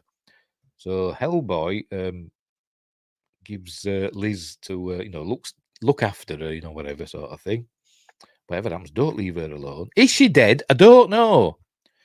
Anyway, so he goes. This is the bit that we saw in the trailer. He says, look after yourself or whatever. Be careful. He says, how big can this thing be? That's that bit. Here it comes in. It grabs hold of him, drags him in. There you go. So he's fighting this big monster. It's a bit like it's not really, but I don't know. It kind of give me vibes of the devil that we saw in The Gate. At the end of that. Although that one is quite as tentacly as this, but kind of them vibes. By the way, the creatures and stuff in this film, although I don't think there's any stop motion, like men in suits and CG, aren't there? And puppets and stuff, animatronic and all that. I don't think there's any stop motion in it, but they tried to make them like Ray Harryhausen creatures. A lot of the fights you see, they're like locked off shots. They're not moving about, which is what like Ray Harryhausen did. He had to do, really, didn't he? To lock off the camera so he could do his stop motion animation. And that's how they did it in this film. They actually asked Ray Harryhausen to come and talk to the CG animators to give him tips and advice on what to do, but he declined for whatever reason. But I suppose he were getting on a bit by this time, wasn't he? It's the same energy as when Blade took his sunglasses back from Quinn. Yeah. Anyway, right, so Hellboy's being held by this creature, whatever it is. I don't know what it is. It's supposed to be the devil. I don't know what it's supposed to be completely honest. But it's come from Rasputin. He called it the Master, didn't he? So is it the devil? I don't know. And I think it basically swallows him. Oh, obviously I've missed it already. Look, in a minute. Oh no, I think his throat. I don't know. Let's see what happens. Oh no, we haven't done yet. So he dropped the grenade belt, and he goes and picks it up, and it picks him up again. So it's smashing him about, throwing him up and down, and then I think it swallows him. There we go. And it swallows him, and then we see it blowing up inside. Supposedly, if you freeze frame it, you see a silhouette of Hellboy in there. You can just see it there inside with the explosions. There's another one. It just blows up then, doesn't it? Yeah, just blows up then. And it explodes. So you can just blow up the devil from within. Thinks his Drax from Guardians of the Galaxy, doesn't he, when he blew up that creature from inside. Or he thought he did. Anyway, so that's the end of the devil. You can just blow the devil up with some grenades. Apparently. If it is the devil, I don't know. I don't know what it was. Right, so if he goes back to Liz, and she comes back to life. It does that. Is he saying something to her? Is he doing an incantation? I don't know. Is it supposed to be like a fairy tale? He gives her a kiss and it brings her back to life. I think so, because Guillermo del Toro said they lit this so her face was really white, as though like she was supposed to look like Snow White, who was, I think she was brought back with a kiss, wasn't she? By Prince Charming or whoever it was in that. But they used a blue filter over the lens, or a bluish filter, one that didn't, mess up Hellboy's red, but it made her skin look white, like Snow White. That's his exact words. So anyway, she's alive now for some reason. Don't know why. So there you go. So they're all happy, and I think she's saying she heard his voice. So he must have brought her back somehow. I don't know. But the kiss, they love each other, and the kiss, and she sets on fire. Look, as Myers is watching. There you go, thinking. There we go. They're burning away, and that's how the film ends. Bang, the end. End of Hellboy, and it's a fine film. As I said earlier, though, I think the second film is actually slightly better, to be honest. But press the wrong button again. But yes, somehow Liz returned. I don't know. I don't understand. I don't know. I don't think you haven't to overanalyze it, really, have you? Stuff like this. It is kind of a fairy tale, I suppose, and it's a superhero film with fairy tale connotations, I suppose. haven't to overthink it. But anyway, there we go. So that's the end of Hellboy. There we go. Press the wrong button again. I'm always pressing the remove button instead of that one. Bloody hopeless. And anyway, it's a fine film, and I might go and watch Hellboy 2 now, or later, or tomorrow, or whenever, soon, because it's it's a great film, The Golden Army. But this one's a good film in and of itself. Well worth a watch. So there we go. There we go. Like I say, it's Ron Perlman's signature role in it. Johnny Depp's got Jack Sparrow. Keanu Reeves has got Neo or John Wick. And now Sylvester Stallone's got Rocky or Rambo. And Ron Perlman's got Hellboy. Anyway. I'm excited for the new one. It sounds cool, but I wish they'd finished this trilogy. Yes, so do I. Because, as I said, it kind of ended on not on a cliffhanger, but on a note, didn't it? Because we learned something about Liz, didn't we? At the end of the second one. But anyway, I don't think it'll happen. But never mind. Right, we'll leave it there. We will leave it there. So, oh, heck of coffee. Hang on, let me have a drink. Oh dear, right. Right, we'll leave it there. So, thanks all the Joshes, Win Grace, Josh Temple, Joshua Kanapke, and we also had God, I forgot your name, sorry mate. Tim Rose. Is it the Tim Rose? You know, the Salacious Crumb Tim Rose, and who did lots of other things in Star Wars. You're not him, are you? But anyway, thanks everybody for joining in the chat. It makes the show a million times better. And that's it, just be me waffling on in my droning monotone, but whatever. Right, so we'll leave it there. What's coming up next? What day are we on? Monday. Wednesday's news show. Friday is Appointment with Fear, which this week is Splice, not Plice. Hold my hand, there we go. Splice. Cool film. I haven't seen it for ages. Looking forward to that. Next Monday's Magnificent Monday is Troll Hunter, the Norwegian found footage film, which is amazing. So that's for next Monday. Joshua Kanapke says, considering we're 20 years on from this movie, never gonna happen. Well, you never know, do you? Top Gun Maverick. You never know. Never say never. You should Evolution one Monday. Yes. And yes, I did say Evolution. I might do one day. I've got it on Blu-ray. I've got the DVD somewhere, definitely. I think Aiden's got it upstairs. I can't remember if I've got the Blu-ray. I think I have. It might be over there somewhere. But yes, I'll probably do that. One day. Love Troll Hunter. Want a sequel. Yeah, it'd be nice. Nothing to do with the animated Troll Hunter, though. But it is cool. They're bringing Beetlejuice back, so anything is possible. Yeah. I was never really a fan of Beetlejuice, to be completely honest. It was okay, but, I was never a big fan of it. Never a big fan. Well, Selma Blair also has MS now, does she? Oh dear, very sad. Very sad. I take back everything I said about her.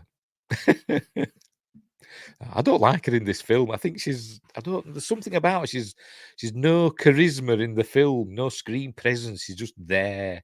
Everybody else is fine in it, but her, something, when she's on screen, I feel nothing. I'm sorry. But anyway. Right, we'll leave it there. So, thanks everybody for watching. Thanks for joining in the chat. And wherever you are, look after each other. And until next time, hang on, where is it? I'll see thee.